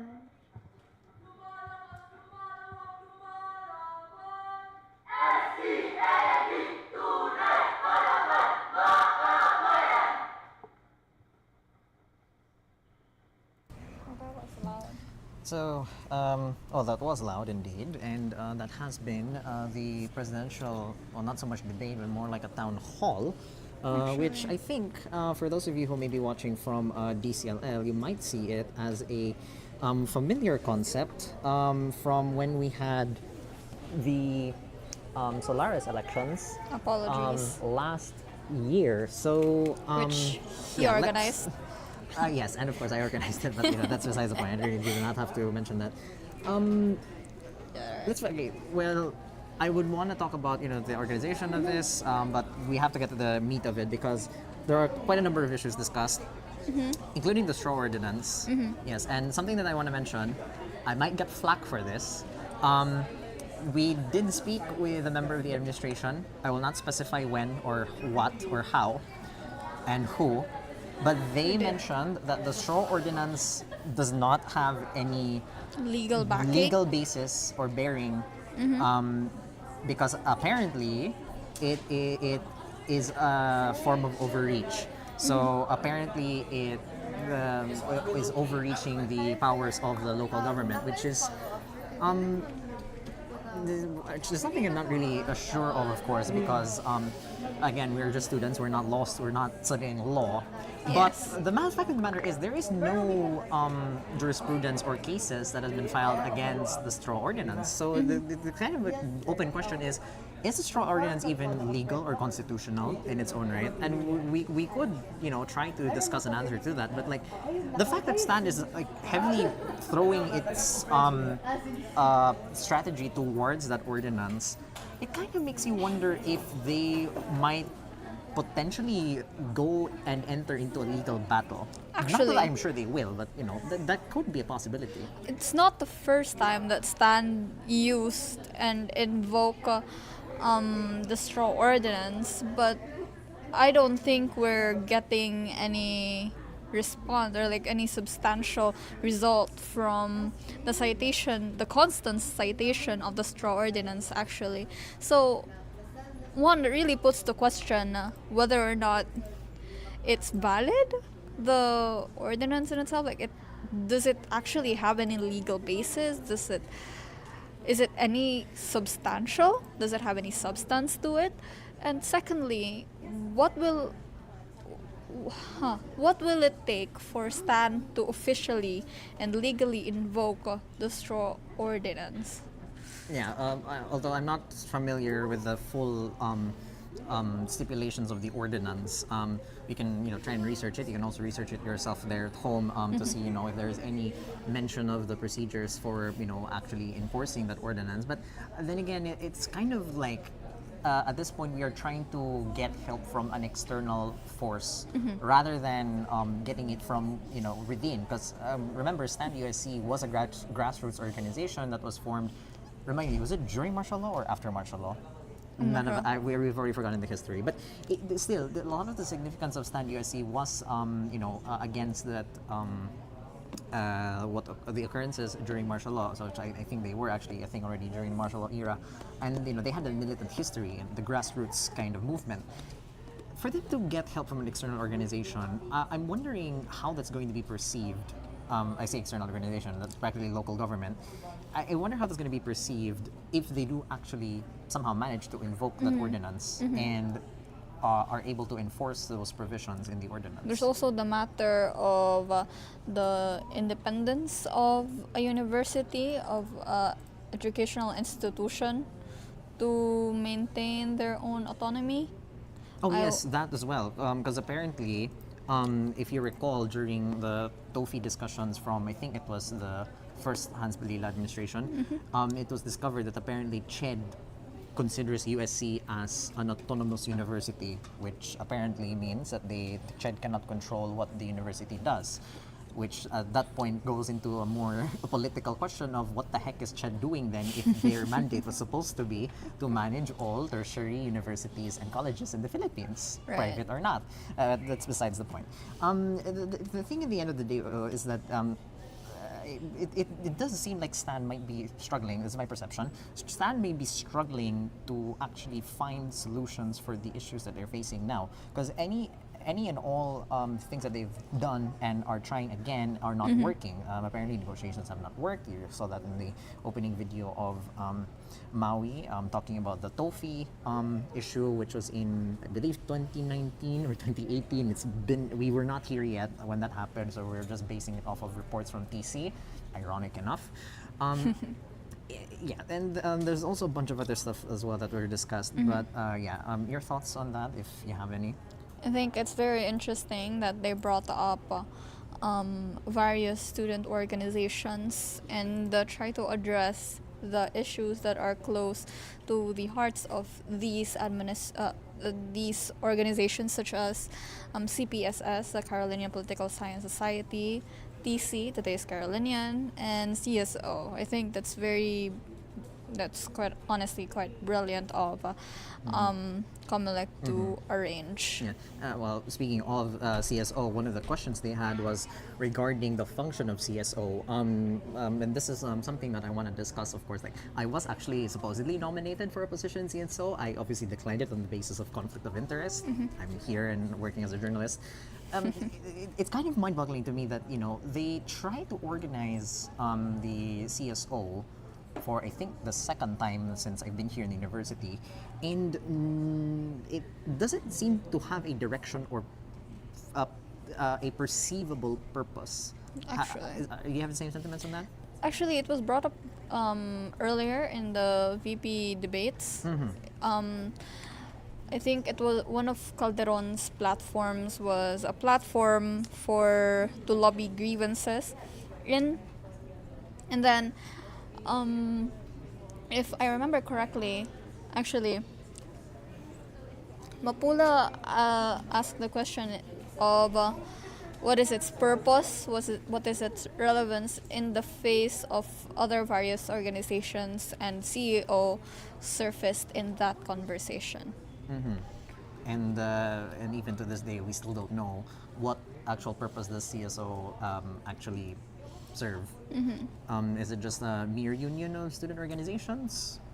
We don't know, because I think even in its own, even in the current one right now, because its existence depends on the council, because they still need to pass a resolution to actually legitimize and also form. Maybe there's a proper term for that that I can't recall right now off the top of my head. Induct? Not necessarily induct. That's for the election. But going back, basically the existence of the CSO is really dependent on the council. So if the CSO is not in itself an independent organization, what's the point, right? Yeah. Let's go on to the other questions here. We want to also thank, by the way, Comelec for providing us the transcript of the questions from the sectors and also from the vice presidential debate as well. Today's Carolinian, obviously, hot topic because they did lose their last office in downtown campus. Their remaining office in downtown campus. There are also facts to that story, but we cannot share those details, unfortunately, because of privileged information, so we cannot report that. But one of the things that TC asked was this one: how does the next council see them helping us in our continuous demand to reinstate our funds and offices and making our coverage efforts, especially during UC days, smoother? And if I don't know if you recall the full answer of Maui, but it was practically going back again to what Stan has been doing before, knocking at the doors of the administration, trying to have negotiations with them or meetings with them. But we've already seen for what is now the past 2 years, at least from when we entered USC, that has not worked. And it kind of just raises the question, where do they draw the line? Has the line already been drawn, or are they just going back and forth between doing everything that they've done that haven't worked yet? Like what's the strategy now? Like the same views? Yeah. I think it will be very interesting to see what they will do different, if they will do anything different at all. Mm-hmm. Yes, and another one that TC raised was regarding the student publication registration by OSFA. And this one came as a shock to us as well in Halangdon last semester in November, because we did not expect something like this to come up. Actually. Yes, and when it came up, the first thing that came to mind was, well, what are the strings? Are there strings attached? And that we never got any of those questions answered, other than the one that they provided that, oh, you'll have a chance to cover our events. Until we had the coalition Dialogue. of publications having a meeting with Joan Largo, in her Attorney office, Joan or excuse me, Attorney Joan Largo, thank you, the Vice President for Administration, in her offices here in Tanaban campus. The thing though is, I do wonder if, and they did also mention it by TC, did the rest of the cabinet, i.e. the vice presidents and presidents of the university, actually accept our changes from that meeting? Because again, just for those who may be confused what the whole meeting was about, it was just simply trying to streamline and make the registration process more logical, sensible, and the hope is make it easier for us to register in it, because from the initial offer of OSFA, it practically had the same requirements and drafts, or rather, requirements, documentary requirements and processes for student organizations. Which obviously would not work for student publications, because a large fraction of our functions are not exactly the same. Yeah, and it's also, a lot of publications operate, when they have coverage, they do it on an ad hoc basis, i.e. it's done on the spot. It's not totally organized. This is about like as organized as it gets for us here. We'll probably take a behind the scenes picture and post it when we have the time. But the thing is, like, we're waiting for Attorney Largo to actually inform us what went through with that Because she has yet to do that. Yeah, maybe one of us in the coalition can reach out. Maybe I could reach out. I don't know what's going on there, but assuming that the cabinet has accepted our propositions and our changes, will TC register? Is now the question. And this is going beyond the SSC politics, by the way, because at the end of the day, TC operates independently of the SSC. SSC recognized TC as a legitimate or the official student publication. We can debate that, of course. The university obviously does not say so. TC themselves are using the term progressive student publication to just get out of legal troubles for calling themselves the official publication of the university. They do. Yeah, the question now is like, will TC register if those proposals were accepted? I'm hoping they do, because they joined that discussion, they organized that discussion, we joined in, and I think my reasoning when I spoke to you with this was that if they don't register in the next semester, just to at least test the waters at the very least, then what was the point of that meeting then, right? But at the end of the day, it's also the decision of the TC editorial board. And SSC has no control over that. Hello, Arc. Yes, we are live. You're on camera. Yes, the treasurer of Solaris, ladies and gentlemen. Although but yeah, I your don't thoughts. think it would not be up to our opinions whether or not they do, because obviously there are a lot of intricacies involving fear and actual experiences with red tagging that we cannot impose on TC. We cannot demand that they register because, we're not them. Yeah, but the hope is they do. But again, at the end of the day, it's a decision of the editorial board, and their editorial board changes every year, if I'm not mistaken. So that'll be a wait and see. Matter back now to the debate with the SSC, and again, Maui being the lone presidential candidate, she practically has pretty much the full weight of her candidacy now on her. Although she's still being called the presidential, she essentially is now. It's only a matter of induction because she has no one against. Yes, lone presidential candidate. First time this happened. It's in a long unprecedented. time. Yes. A very long time, as mentioned by Dan earlier. It was since 1990s that this happened. It was the first time in his term as a Comlink chair. Yeah, and Dan is currently there. I'm not sure if he is available to join us right now. We'll try to see if he can. But a lot of the problems that are plaguing the Carolinian community is obviously being the essence of being apolitical. A lot of Carolinians that we find are very apolitical and do not care about the stuff that does not directly influence them, which we believe is a very destructive habit, and Maui agrees. Also, the sheer backlash that student activists experience. Actually, it was in Maui's background that she was a part of a rally. Do you have background information as to what rally that was? I'm not sure which rally this was, but I believe this was the walkout that took place in March. I believe there was a question here from Kabataan Party List USC here. In light of the recent Cebu walkout last March 17, many Carolinians were harassed by the masses. That's part of their situation or their question when they placed this with this attached to the situation was, do you have any plans to address this aspect of USC's political climate in the next term, considering that such harassment will happen again? And unfortunately, and this is something that we have to acknowledge in the reality is, it's an issue that stems from many factors, including the nation itself and how we operate as a democracy, and how we even debate stuff within our democracy, because like it or not, Filipinos are avoidant when it comes to political stuff. Very little actually actively discuss it. So in the communication aspect, they're only locked into their own thoughts, and they don't actually seek out and engage other viewpoints. Echo chambers. Yes, and it results in an echo chamber. Speaking of echo chambers, also maybe not quite an echo chamber, but also another question that was raised by Kabataan Party List USC Representative Trisha Baterna was regarding that trash talkan poll, which we mentioned about earlier. If you were here earlier as well, after the the question was asked, you may have seen an image or the image of a student sitting over there earlier. That was actually Akil Lantuan. I'm not sure if I'm pronouncing his name correctly. Apologies, Akil, if I mispronounced that. He was the one actually sent that question and poll about whether or not they actually felt genuinely represented by the SSC.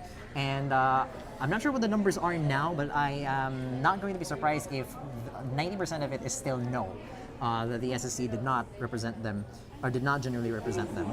The question from the KPL USC was, how can the SSC play a role in bridging the gaps of their socio-political consciousness and getting them involved in university politics? Which is kind of a double whammy as well, because remember, Stand USC again was a grassroots organization that started during martial law to, fight against the Marcos dictatorship. If they are to let go of that history now and be strictly a university political organization, which by the way is contrary to the student manual, because apparently organizations should be non-political or apolitical or non-partisan. We can have that debate another time. What would the SSC even look like if they begin to just full send focus on university politics only? Because a lot of their traction has been from community, out of the community, USC community activities as well.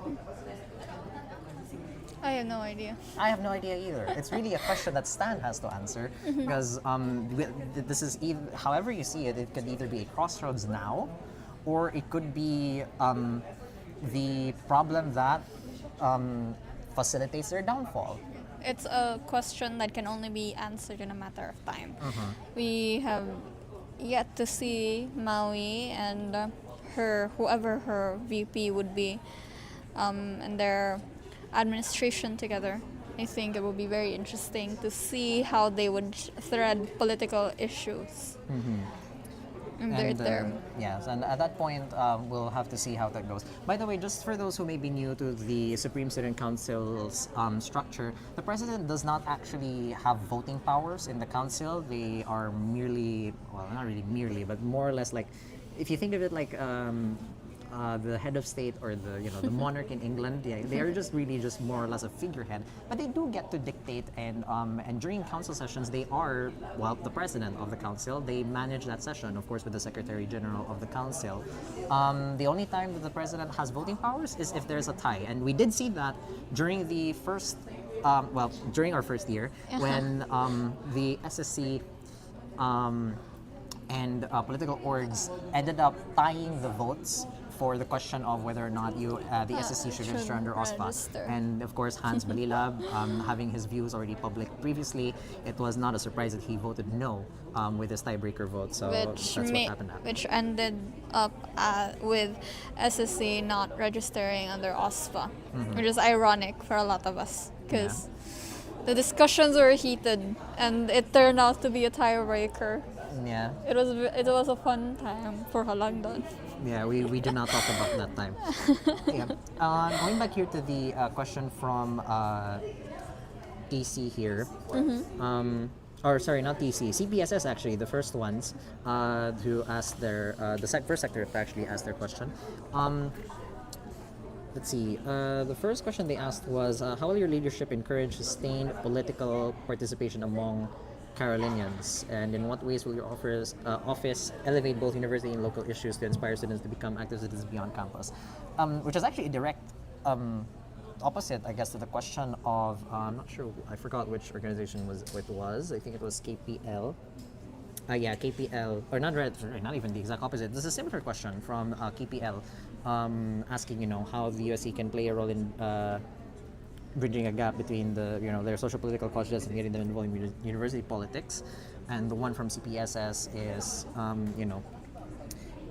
how Maui can encourage sustained political participation among Carolinians. And at the end of the day, figures don't lie here. Those who are educated do end up becoming more politically aware. At least that's the trend. There are exceptions. It's visible here, even in the sectors as well. Again, CPSS, Carolinian Political Science Society. they do focus on this stuff. It's evident, of course, in here that they do have that political awareness that they enshrine themselves on. Yeah, sorry, we have papers down on the floor here. It's a bit of a long day. Where was I going with my question here? Yeah, part of the thing that I was wondering also is how could the SSC manage all of these things at the same time? Because they have pretty much a lot on their plate. I'm not talking about any political party, I'm just talking about the council in general, right? Because at this point, it's becoming an existential threat for what now? 2 academic years? 3 academic years? Yeah, so your thoughts, I guess? You have the heavy involvement of the student council and politics, and very notably the lack of involvement of the university in politics. That's kind of an opposing dichotomy. I just want to mention, the university during the martial law era was very, very political. Was very political. Yeah, so it's like, we're having a shift here mainly because of the administration. Yeah, it's one thing to discuss. Question mark. Questions, yeah. But continuing on your thought. I think it was a very poignant example of this is when a number of Carolinian student activists were harassed. Actually, it was very disappointing, or at least on our part, that the administration did not voice support for their students, which is unfortunate. Yeah, and I also recall having a conversation with one of our professors in BCLL. Actually. Yeah, I won't name who because it's a private conversation, but really they said that, if they were the chair of the department, they would really put out a statement to support the students who, were exercising their constitutional right to freedom of speech. Yeah. Again, of course, the Constitution only protects you from harassment from the government. If a private individual does it, there are other things that can be done, but on a constitutional basis, it only stops the government from censoring you. Obviously, the buck, or rather, all bets are off on whether or not private entities can censor you. But yes, we'll see. It looks like we will now be proceeding with the open forum of the event. We'll now hand you back to the presidential and vice presidential debate. Ms. Maui Cruz, the stand presidential, and Mr. Tyler Calderon from Tingog Carolinian Party to please come up on stage.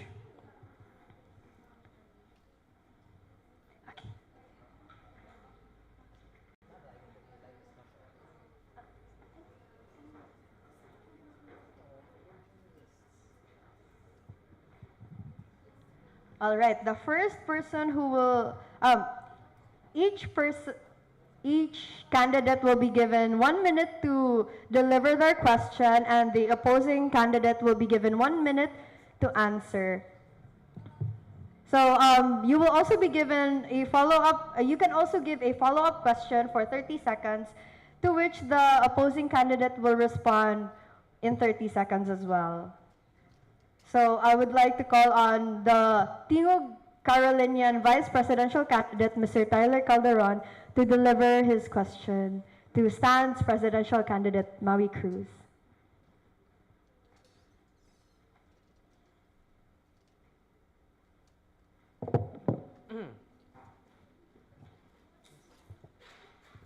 Okay.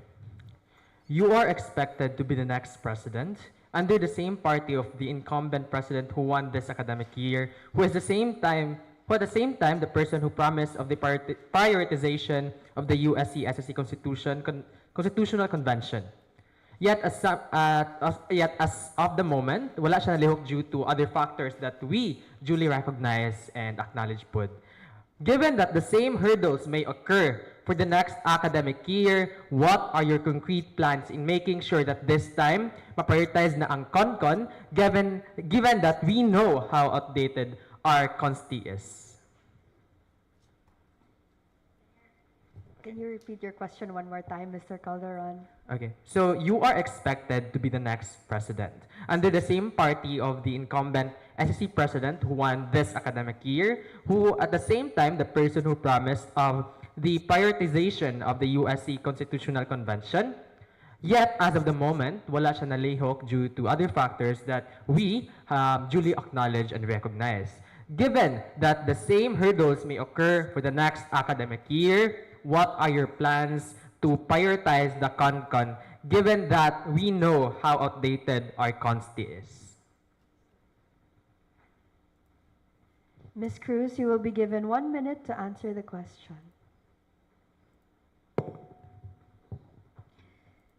I agree that our current constitution is very outdated and it no longer responds to the needs of the Carolinians. That being said, next year we plan to, number one, revise the constitution that was drafted in the previous terms.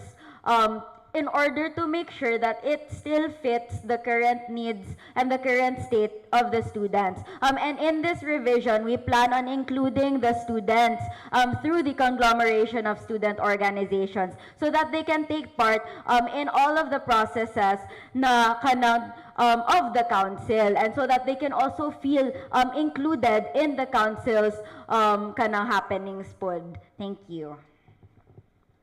Mr. Calderon, you are given 30 seconds to ask a follow-up question. Okay, I appreciate that you have recognized how outdated our consti is, but what specific, or let's say what stipulations are you planning to change if we have the CONCON? Ms. Cruz, you will be given 30 seconds. Stipulations or anything? A lot of the stipulations in our constitution are very outdated. For example, I'll just name a few that I would like to revise. Pero yung co-collegiate councils, hindi tama yung pangalans ng mga schools, and it's a manifestation of how outdated the constitution is. There are so many more stipulations that we need to revise, pero siguro in the next term kuyog na pud ang mga estudyante. Time's up, Ms. Cruz. Thank you so much. Now I would like to ask Ms. Cruz if you have any questions for our VP candidate from Tingo Carolinian Party. You will be given 1 minute to ask the question.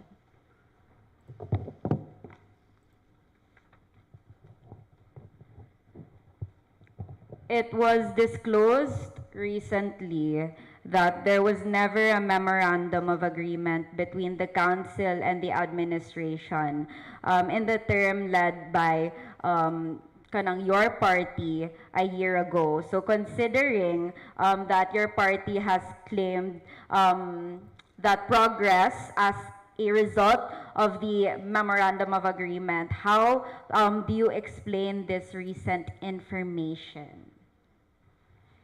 Mr. Calderon, you will be given 1 minute to answer the question.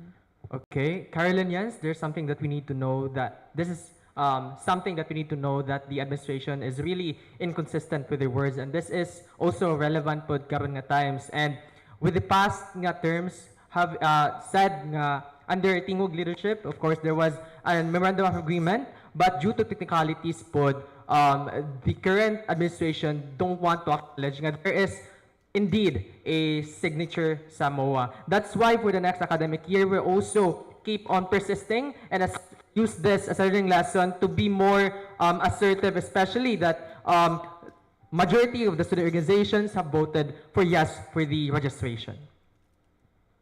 All right, thank you so much, Mr. Calderon. Ms. Cruz, you are given 30 seconds to ask a follow-up question. How sure are you that the memorandum of agreement was signed when it was OSFA themselves that reiterated it during one of the meetings nga walay memorandum of agreement that was signed, and this was also backed up by Attorney Largo during the next meeting with her when we told them about what OSFA reiterated sa AMOA regarding the memorandum of agreement. Mr. Calderon, you have 30 seconds to answer the question. Okay, so according to what you've said, this is coming from the same, let's say, same side. These are sa administration. That's why we need to consult po the very people who are involved in the council. I have consulted po with the same person, the president, po, if there is indeed a memorandum of agreement. And with your question, I think that's why po we need to be more, as the next president, that's why we need po to have Jude an action plan in ensuring with all the documents nga atong ipasa administration Time's is up. yes. Thank you so much, Mr. Calderon.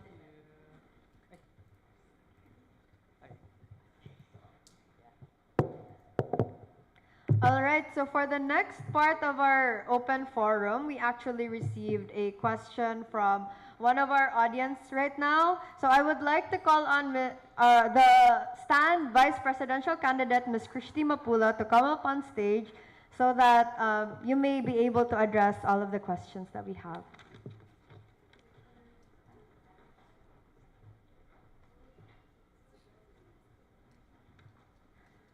So the first question goes to, I'm so sorry for the technical difficulties. The first question is for Stan's VP candidate, Ms. Christy Mapula. So it says, you mentioned in one of your spells that Stan does not compromise its values, yet you mentioned in the debate that you will continue dialogues with the admin regarding OSFA registration of the SSC. These things do not seem to align.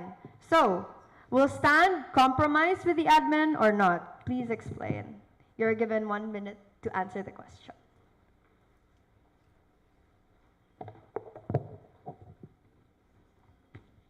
Okay, thank you for that question. No, we do not compromise with the admin. Initiating dialogue with the admin does not mean an immediate yes or does not mean a yes to compromise or compromisation, especially if it involves the rights of the students.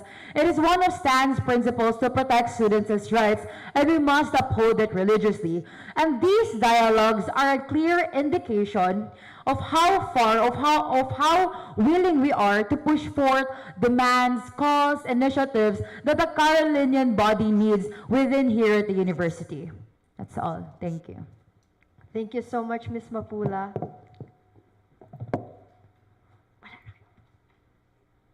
Okay. So, the next question is for Tingog's Vice Presidential candidate, Mr. Tyler Calderon.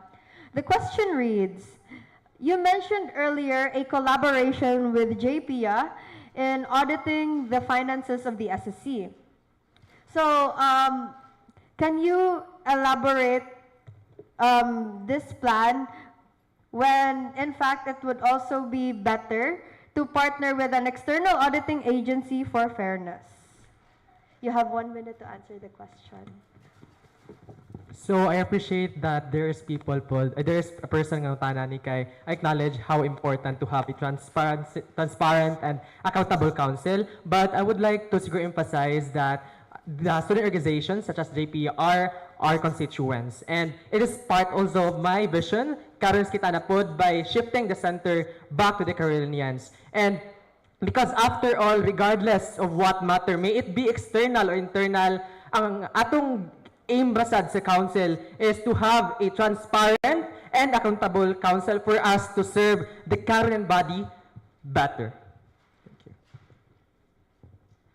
Thank you so much, Mr. Calderon. Does the audience have a follow-up question?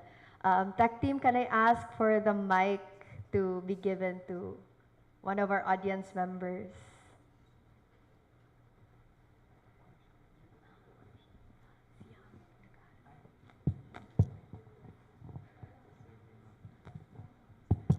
Good afternoon, everyone. My concern with you partnering with JPIA as an auditing firm is that JPIA is an internal organization within USC.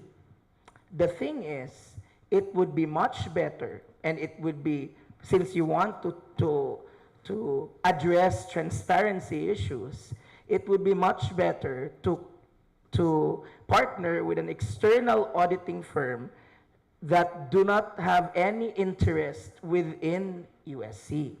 So my question is, just a follow-up, because you, in your answer, Tyler, you elaborated that it would be better to partner with JPIA. My follow-up question is, why do you think it isn't more transparent to partner with an external auditing firm?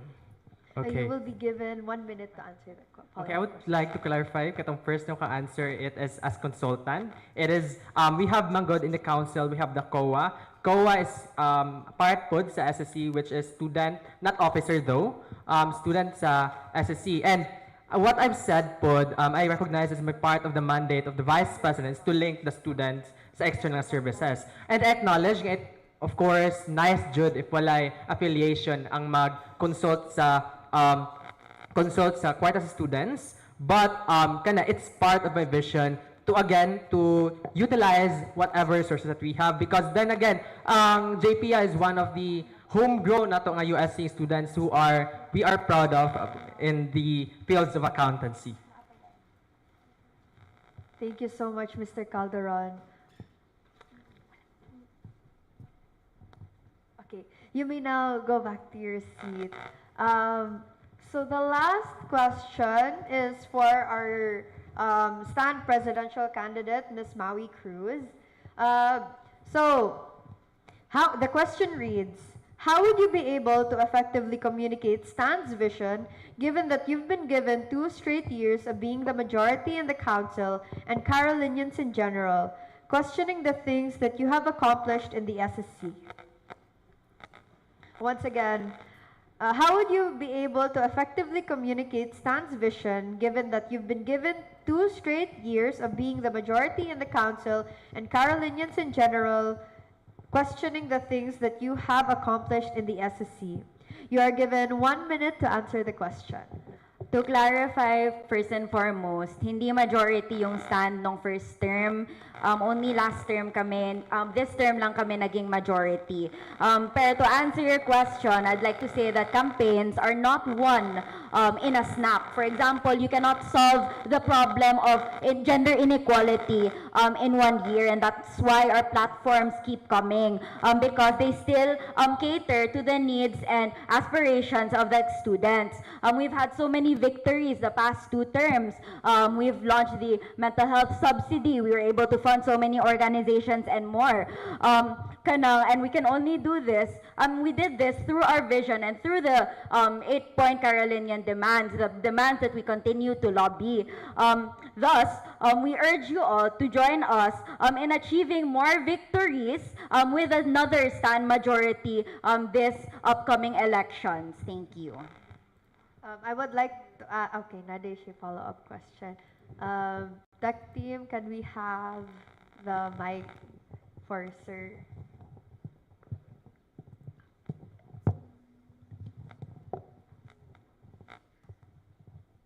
Thank you for answering, Maui. Actually, I'm not saying that there are no achievements. Yes, there are. yes. But achievements demand to be felt.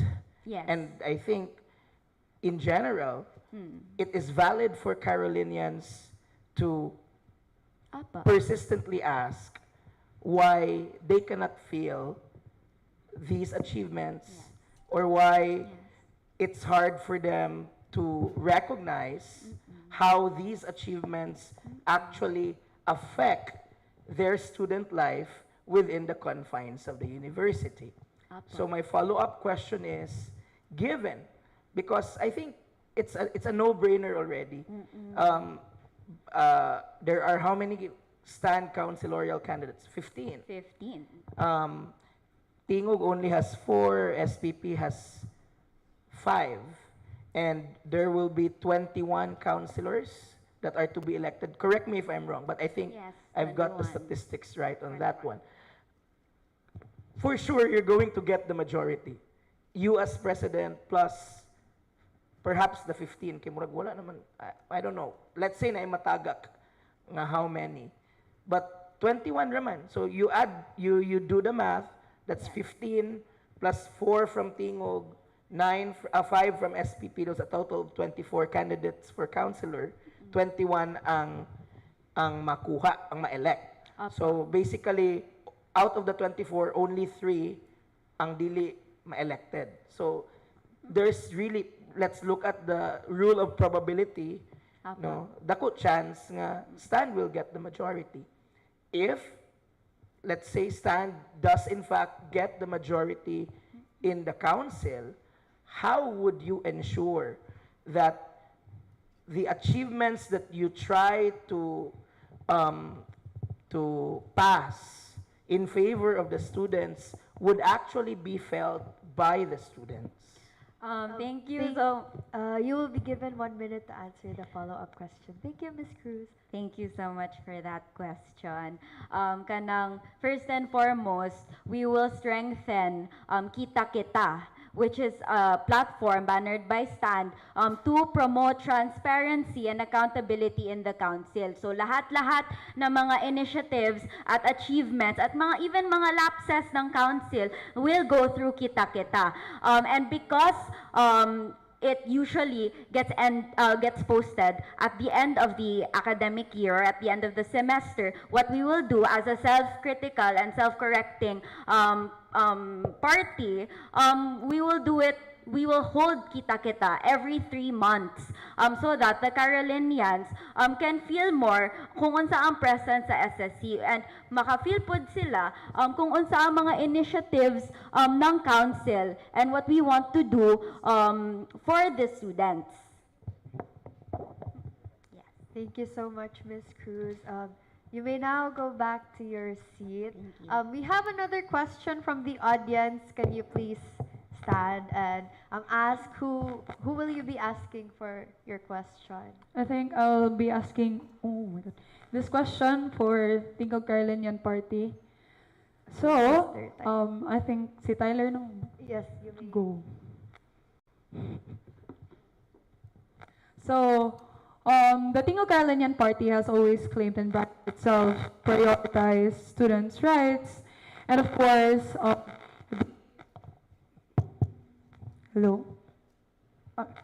to prioritize students' rights, and of course, encourage in nurturing the welfare of the Carolinian body. And it is presented in their tagline, Kita na Pod, which they advocated for Carolinians to be prioritized not only in the council but also in the administration.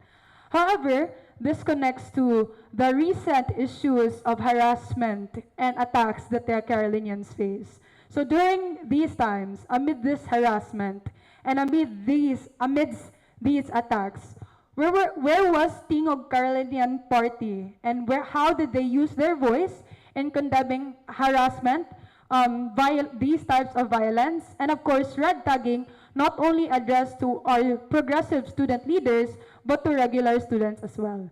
And what are your programs and activities in condemning and actively addressing these types of violence, especially that red tagging is heavily normalized not only outside of the university, but even here in the campus? Thank you. All right, so you're given 1 minute to answer the question. Would you like to have it repeated or you got it? Ay, kato lang question, ate. Ay lang ang kuan. So it's technically 2 questions in one situation. That's why it's quite long.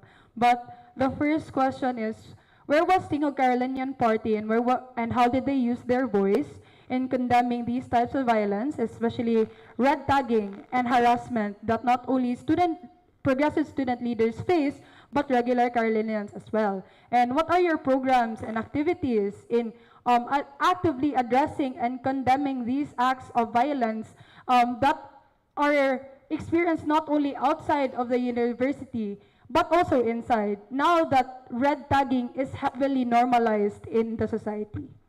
Okay. So we need to recognize that in this term, we are only 5 and we can only do so much. But we do have platforms because I believe in parallel efforts, and we support the recent nga mga pag-protect sa ato ang victims of red tagging. And what we can do for the next academic year is that I know that this issue kay dili jud ni siya malikayan if kay nagkagrabe ang ato ang palibot. So, of course, there will be rallies. So that for the next academic year, we aim to protect them. And if in such case, na atay estudyante, no, nga maka-experience na po with tagging, me personally will accompany that person to the Commission on Human Rights because these are the, muna siya ang mandate to have the human rights institution in the national level. All right, thank you so much, Miss Grace. Do you have a follow-up question?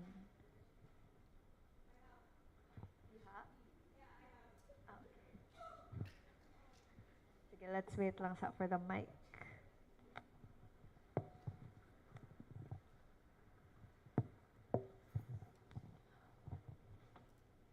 So in light of asking assistance from the Commission of Human Rights for individual complaints rather, but as student leaders who are responsible for the rights and welfare inside of the university, especially our Carolinians, how can we forward that certain advocacy to the administration itself? Because given that the CHR can only do so much for an individual in protecting them against red tagging, it's important as well for a university and an administration to normalize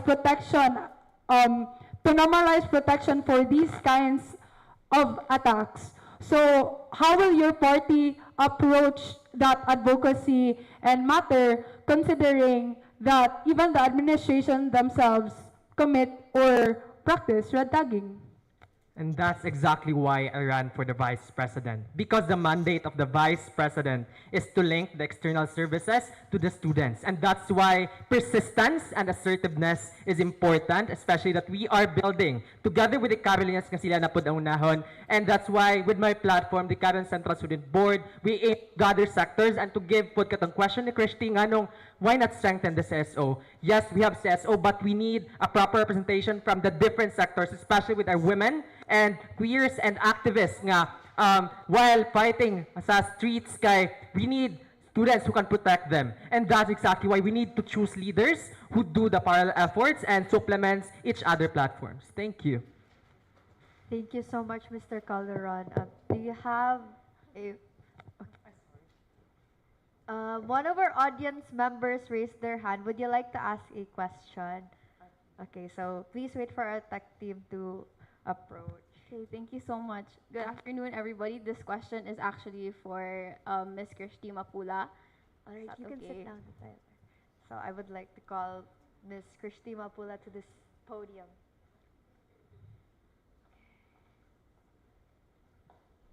Okay, so in light of recent controversies, how does STAND handle accountability among its councilorial candidates and its PVPs, especially with the very recent controversies on the financial statements occurring under a STAND presidency, especially with one of your own, Ms. Honorable Gallardo, responding 8 months late to queries? So how will your party ensure that on top of the resignations, this won't happen again? Because as an accountancy student, it's already very concerning that financial statements were not made, but for ledgers and journal entries that was supplemented by JPIA. We were able to create a platform that teaches the councils how to make financial statements. But yet again, that information was not utilized properly, which it escapes dili makarason gani nga wala natuduan because we did teach them initially at the beginning of the year. Thank you. All right, you're given 1 minute to answer the question, Ms. Mapula. Would you like to have the question stated again? Clarification is how we would ensure accountability. Is the question right?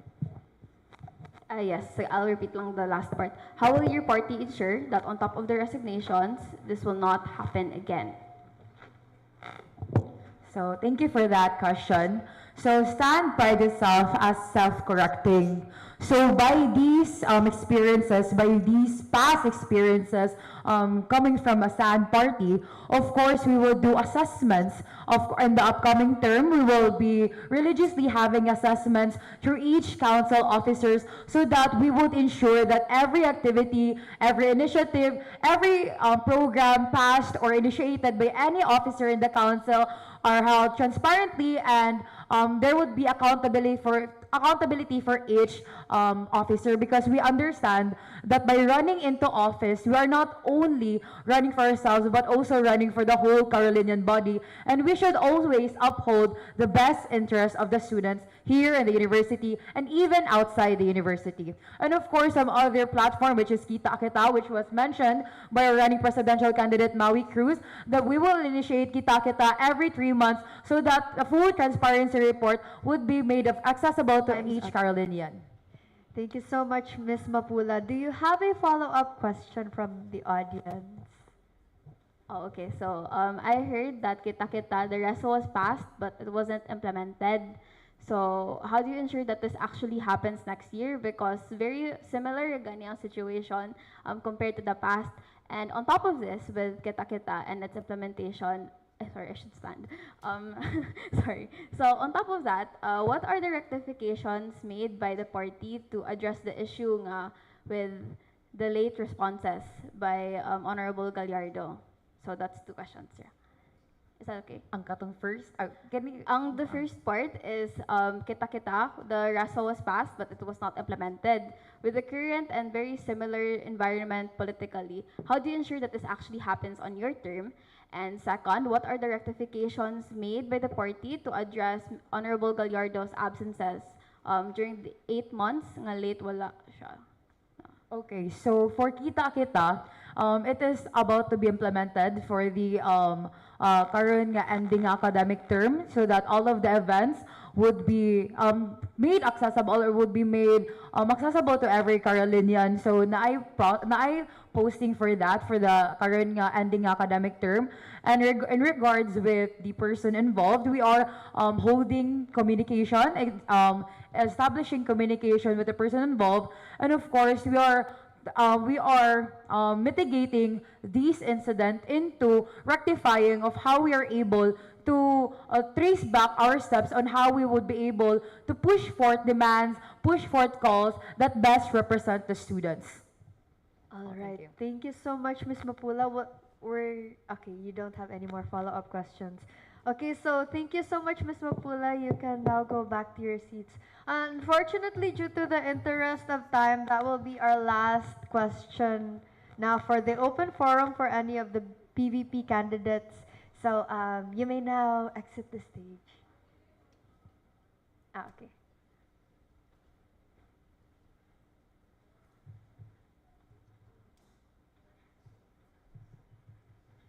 Mag-picture sa daw sila kayo. What if mo-appeal ko, guys?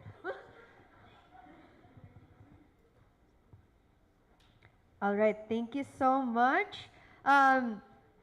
Moving on, next. Oh my gosh. Okay. All right. So we will have our closing remarks by our very own commissioner for the School of Business and Economics, Ernestina Butawan. Take a round of applause. So sorry, technical difficulties na actually.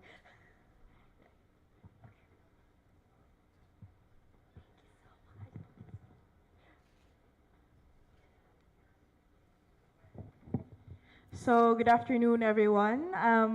As this debate concludes, I want to reflect on the importance of the event now we've just witnessed. So, in a democratic society, the free exchange of idea is as important as anything else. Today, we've seen that principle in action as we see the vice presidential candidates, Mix Mapula and Mix Calderon, present their perspectives on challenges and opportunities before everyone here, as well as our sole presidential candidate, Mix Cruz.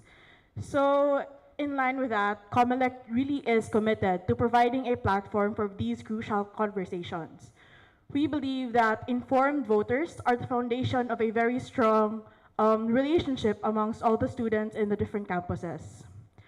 Our sincere thanks, of course, go to the candidates for their participation, as well as the other councilor candidates who are here today, and to the volunteers of COMELEC and everyone else who made this event possible. But the most important participants here in the PVP debates are the viewers, those who are watching online and those who are here present with us today. Thank you for taking the time to listen, to consider, and to engage. The future of the USC is in your hands. So forever in democracy, once again, thank you so much everyone for coming here and listening to the debates today. Thank you so much, Ms. Butawan. And now so we will have our upcoming TC and DC Grand Rally this April 29. So the TC Grand Rally will happen in the morning at SAS Open Theater. And the DC Grand Rally will be happening in the afternoon there at the Rockledge Yard in the downtown campus. And everyone, please don't forget that our election day will be this May 5. So thank you so much everyone for coming here. Thank you so much to all of our candidates, all of our students and faculty who are really able to come here to witness our candidates as they deliver their platforms and speeches and visions for the next year. So that is all for the PVP debates. Thank you so much, everyone. For those who want to use the stage, if ever ganahan mo mag-photo kay Akira. Sige, let us clear this up.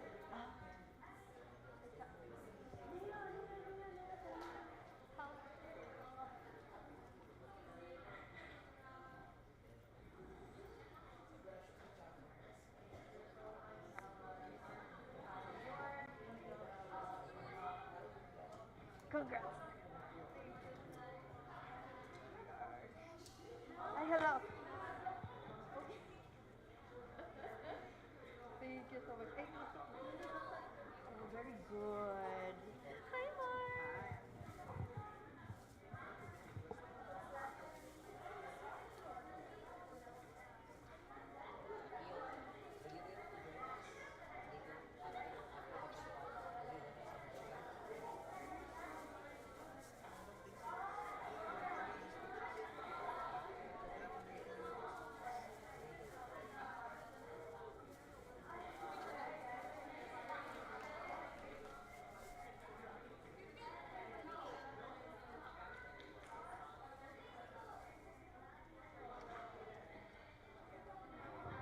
Hi guys, do you want the background? Okay ra mo ana nga background. Ay, nice. Sige, sige. Alright, so whilst they have their photo opportunity, I'll just speak over here for a moment and just mention, of course, as it was stated by the Commissioner, SAS Commissioner, Common Commissioner Athlete Mulak, the grand rallies will be on April 29th. The Talamban Campus Grand Rally will take place in the morning of the 29th, and the Downtown Campus Grand Rally will take place in the afternoon. For those of you who may be wondering why this is the case, there have been struggles from the part of the Commission on Elections with securing just not only the venues but also excuse letters for those who are a part of the grand rallies. And unfortunately, in the case of the administration, it has been that the okay, they're doing their chant there. In the case of Comelec, they have stated that the administration could not, then reiterated that these privileges and things that they were asking for is not something that they can just give to students, much less or even registered organizations, apparently, which is something for us to discuss here with Abigail, and we'll also try to get a guest here later on. You're firstly, well, they're gonna try to have more photo ops with the candidates there. Your thoughts, perhaps, on well, let's focus on the open forum. firstly, weird thing to have a faculty member here. And apparently, I asked him, like, like you're here, like, and he said he's a voting member. Apparently, he's actually taking his masters here in USC. Wow. Yeah, so that counts as a surprise. But it also just kind of confirms as well that this is open to actually all students, not just the undergraduate students. But besides that, of course, what do you think of the questions that were raised? I guess let's say in the debate as a whole, Abby. I think it's interesting. I mean, I'm gonna have to admit that I disassociate Oh yes, of course. with the pizza game, a very certain pizza A game. certain pizza game. You can say it's a good pizza game. You can say it's a great pizza game. I'm so yes, sorry. Let's get back here though, of course.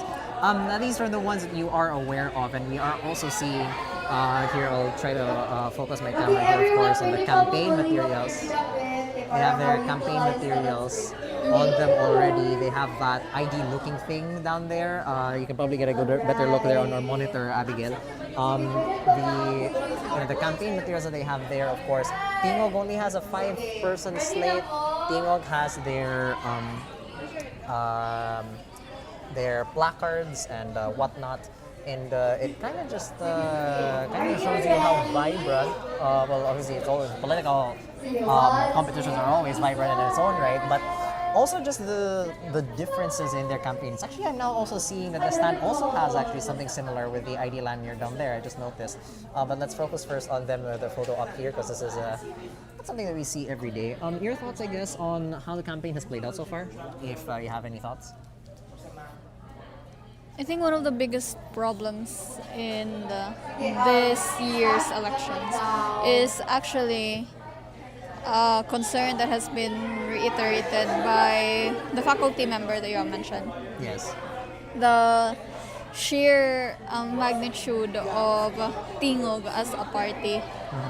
I think it's quite concerning that for over multiple years in a row, Tingog has been a majority in the council. Or you mean stand, USC? Oh yeah, sorry. I'm so sorry. Tingog is the minority at the moment. Okay, I apologize for that. Yeah, there's a mix up there, but I constantly get them mixed up. In my head, they're pink and yellow.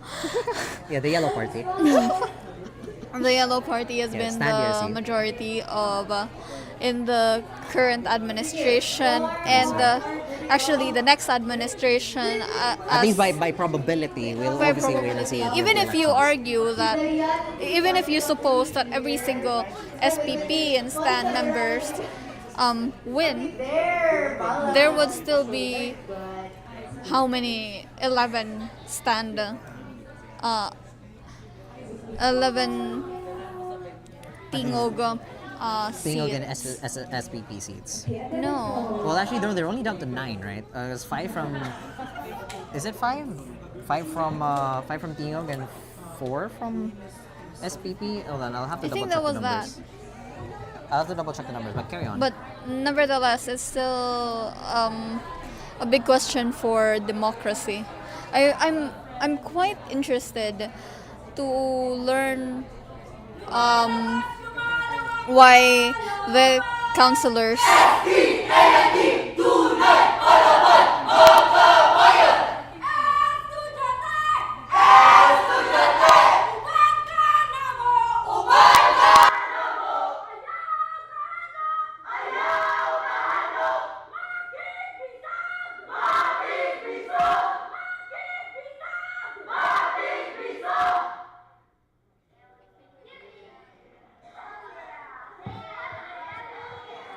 Alright, how about ang mga media people? Okay, hold on, interrupted sorry. by we the- just had to, yeah, sorry, we just had to mute our mics here. But the remark from Abigail earlier was that stand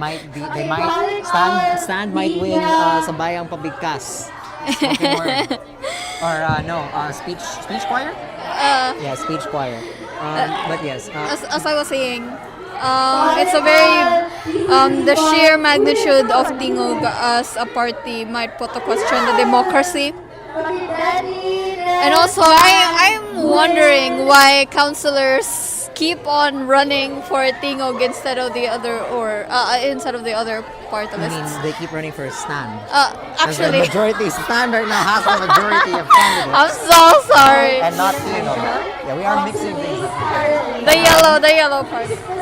I will try to look for the Comelec chair. Yeah, we'll try to find here the commission, the chairperson of the commission on election, commission on election. I think they're also going to. They're gonna call us, of course, whilst we're live on the air. So yeah, they're gonna call the media, all the media people. So we'll entertain them with that photo opportunity. So we'll see about that, but we'll try to get some guests here on our program. We are going to be live for the next couple of minutes before we wrap up our live coverage. Yes, I'm aware. Yeah, we're gonna be here for quite a while, but for the time being, they are gonna be dragging us to the stage here to have the photo opportunity. Again, our coverage. Good Lord. I love you, Carolinians, for Joshi Alliance our Party. Shout out. Our coverage of the PVP debates will continue. We'll just leave the live pictures here. I'll be right back. We'll be right back after this photo opportunity with the media. We've been prepared for our platforms. Yaoi Elective. Omegaverse 101. Readings in AO3. We will be having a subject on the history of archive of our own.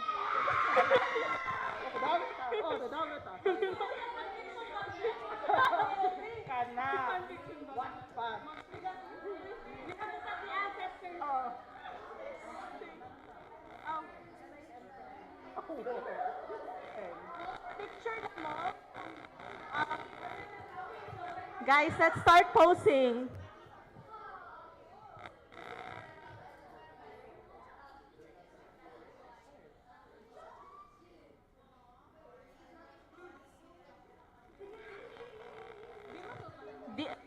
Delete ng TC.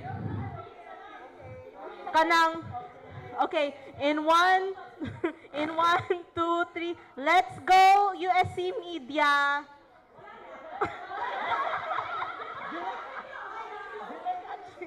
Sorry. Let's go, media. Let's go, media.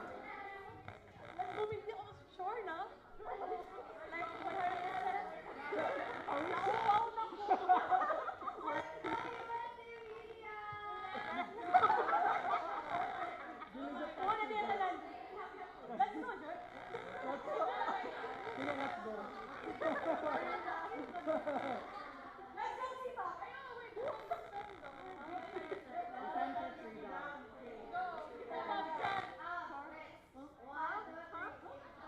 Defend press freedom.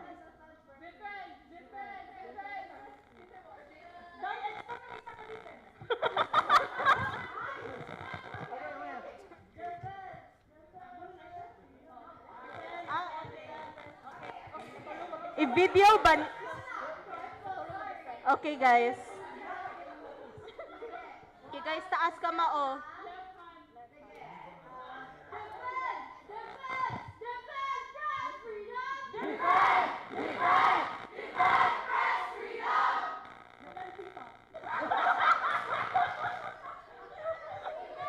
Hello, I am Denny Molato, your aspiring vice presidential candidate for the Carolinian Fujoshi Alliance Party.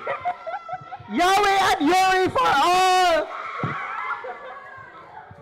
Hello, please subscribe to Halangdon's YouTube channel.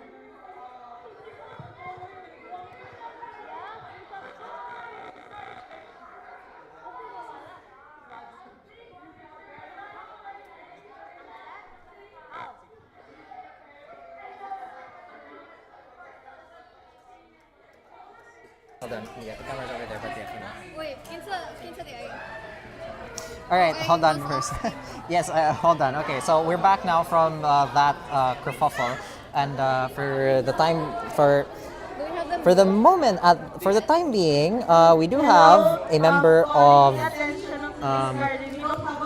We have you're gonna be called for today's Carolinian. Because who we have acquired here is Gwyneth Antonio from today's Carolinian, and also remind me what your position was in the News- College Editors Education Guild of the officer. Philippines? Yes, the education officer from the College Editors Guild of the Philippines, whilst Abigail tries to camouflage behind Gwyneth in the camera shot here. So hold that mic there. Hi, So, guys. hello, Gwyn. You're one of the news editors? Yeah. Yes, news editors of today's Carolinian. And I assume you are familiar with the situation that the SSC has faced this year, and I assume also in the previous year as Yep. well. Can I get first your, your overview of how this political campaign is headed? Like, do you think the council is headed towards a good direction here, or is it going to be another case of we don't know where it's going, time will tell? I think what's unique about this year's elections is that there's the presence of all three political parties, and if we take into consideration the numbers, there is a guarantee that all members of the same party they're going to be present. So despite the stand majority, we will be for one seeing an SPP councilor at least in that lineup. So I hope that with that, there's going to be a lot more diversity in ideas, because I do think that a functioning democracy has to be, there's a lot of kanang debates, there's a lot of kanang assessments, and holding each other accountable.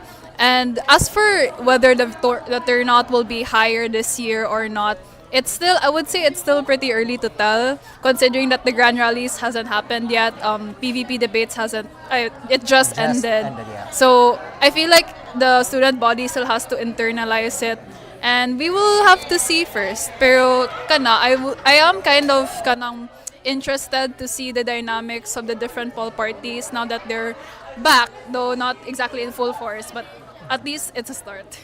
Do you think it's a precursor that the low number of turnouts for candidates, not just in councillors, but also even in the top position, could be a sign that the SSC might be losing relevance and losing ground with the Carolinians here, from your perspective with the news? I mean, it's a trend that for my first year, we had the highest amount of voter turnout, and then suddenly we had the lowest. But your first year was during the pandemic, right?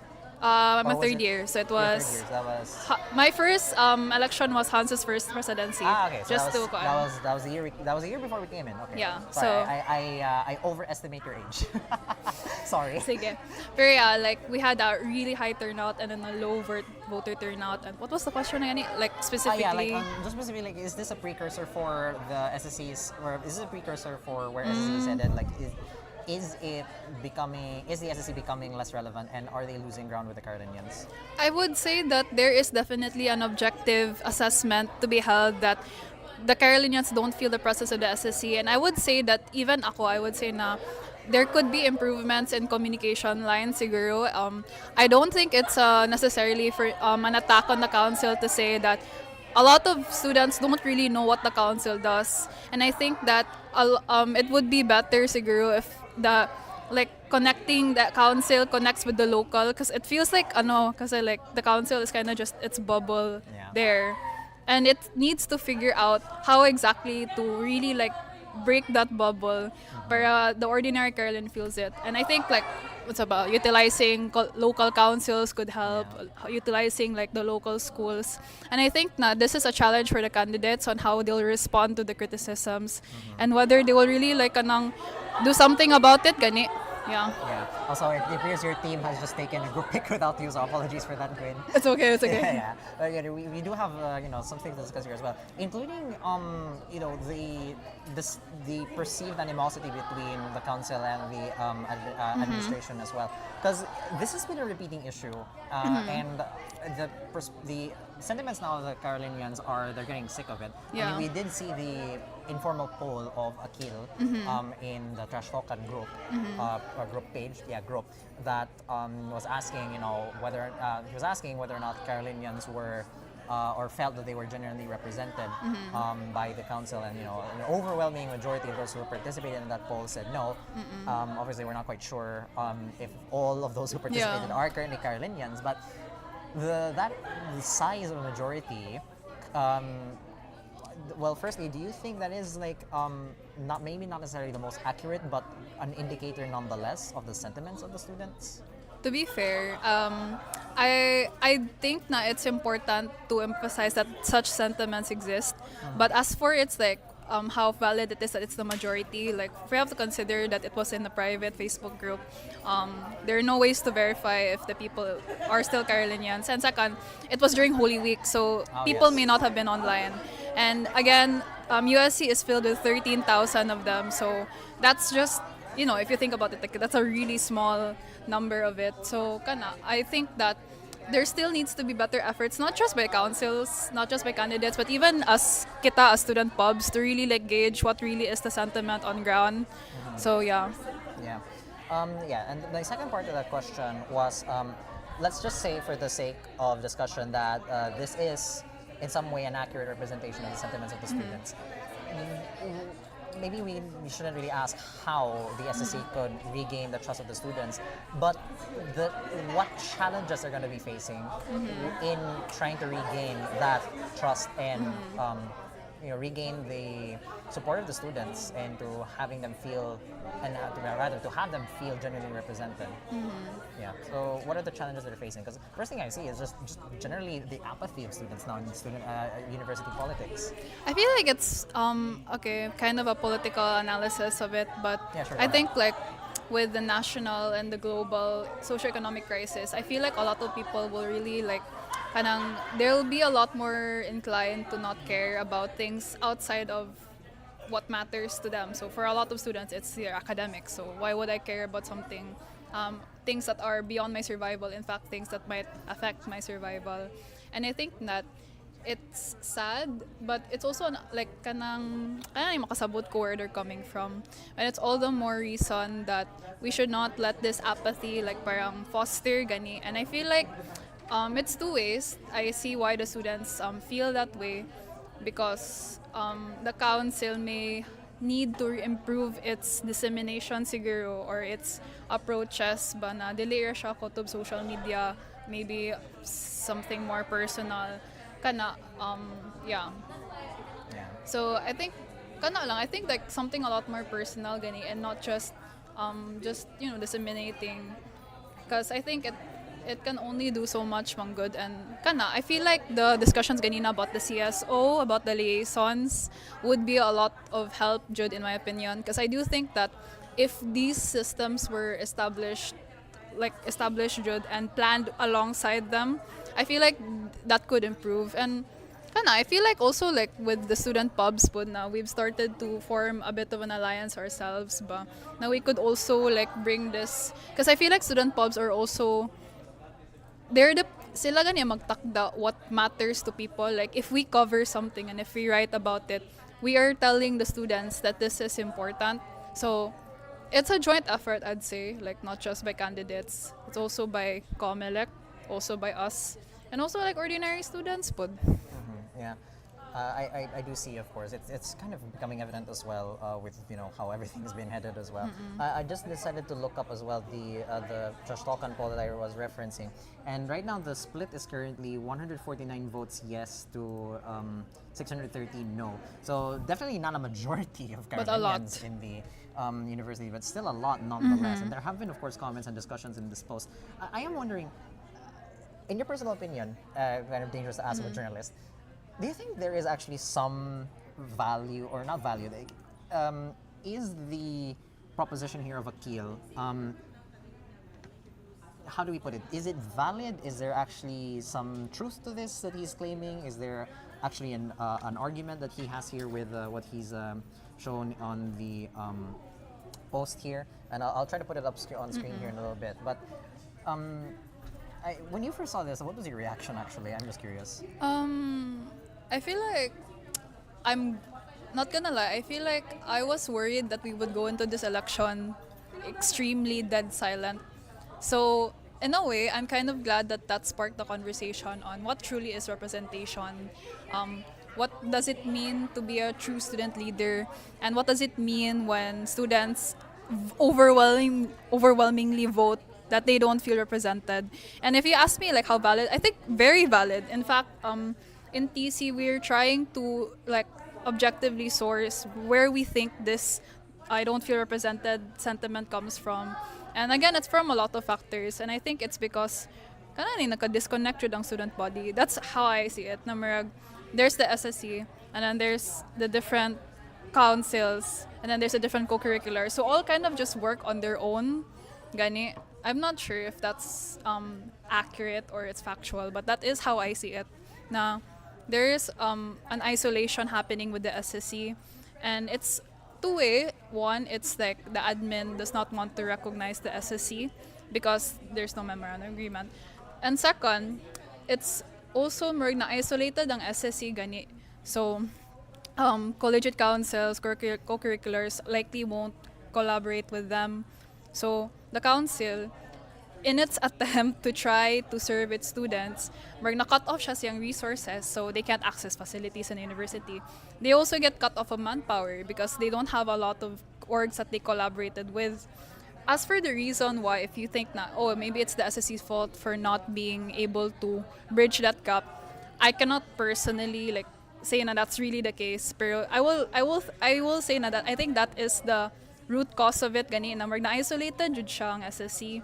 So natural jud that the ordinary student would not hear about the SSC unless you're like it's in your social circle jud mismo to care, for example in TC. So yeah, I think it's valid, absolutely valid jud. Yeah. And I mean, we can also like dissect all the talking points of Akil, but you know, that would take us the entire night, and we're not really here for that. Going back to the debate, or perhaps I guess the setup for this debate, we're obviously entering this election campaign now with one lone presidential candidate, which is practically going to be guaranteed that they will be president. Though again, I think in terms of political power, they merely just have the officiating power during meetings and do not actually vote on the propositions, or at least do still have the control of the council. We have two vice presidential candidates, one from TNOG, one from Stand. And the councillors, we are left with, how many is it now? 15 from Stand, which again, higher probability of winning the majority. 4 from TNOG, and in the initial list it was 7 from SPP, and then of course 2 withdrew. So that brought it down to 5. That gives, if we, just for the sake of calculations, if we put the SPP and TNOG in the in a coalition, or if you combine their numbers, that leaves them at 9 compared to Stand's 15. Yeah. And the council, there are 21 seats in the council, which are elected obviously on a yearly basis. Just the math alone spells kind of like trouble for these two other parties, because that just at this point guarantees that Stand would have by Hanilet from the current incumbent councillor from the SSC is already leaving the venue here. Going back, that just leaves Stand with if I do the math here quickly, that leaves them with like 13 seats at the very 13 seats 15 no 15 candidates, that if all 9 of the non-Stand candidates take it, that leaves actually 12, not 13, off by 1.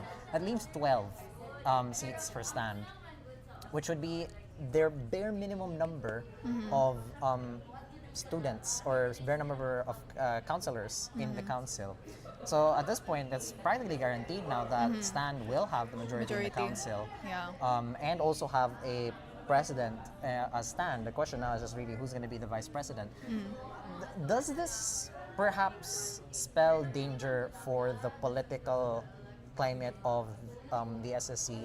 Because we do see a one-party rule in student councils. I'm not sure if it was UP Cebu or a certain. It was a school that has a student council, wherein the elections are just almost always won by one party, and it's always the same party that's been there ever since.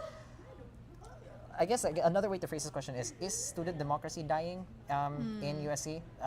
The commissioner, or rather the chairperson of COMELEC, said in their opening remarks, it's not, but the look here is that we might be headed towards a one-party rule if nothing is acted on this. Well, firstly, do you agree with my assessment here? And second, your thoughts? I will not say na I don't think it's a dire situation in USC. I think it's a nationwide issue. So I don't wanna say na our student community like screwed up. Like I think it's more of a structural issue that again, like I said, a lot of political, social factors siguro that affected like student organization that fewer people want to run for council kay nagkataas na ang repression, nagkataas na ang socioeconomic crisis. So the importance kani of student councils becomes less and less felt. And I would say na I don't think that one party, like having one party spells doom because at the end of the day, I think that student governments are not like your real governments. So what I mean by that is that your real governments have power and authority over you in the sense that they have the money and they have the literal power. guns, Yeah. the literal guns and gold to literally silence you if you want to speak up against them. But our student councils are not, they're not ruling class by nature. They are fellow students like us. So even if, say, one party wins, I don't think that kananing it's a lost cause for democracy that, just one party won. Because at the end of the day, these people are still students. And kananing, we are on equal ground. So it's their responsibility pod to cater to us, but it's also our responsibility to call them out, gani. And I think that I think it will depend, Jude, entirely. But I don't think that having one party is like, it's the determinant ganina. Like democracy, like yeah, Democracy is dying. yeah. But I do get the sentiment. I do get it.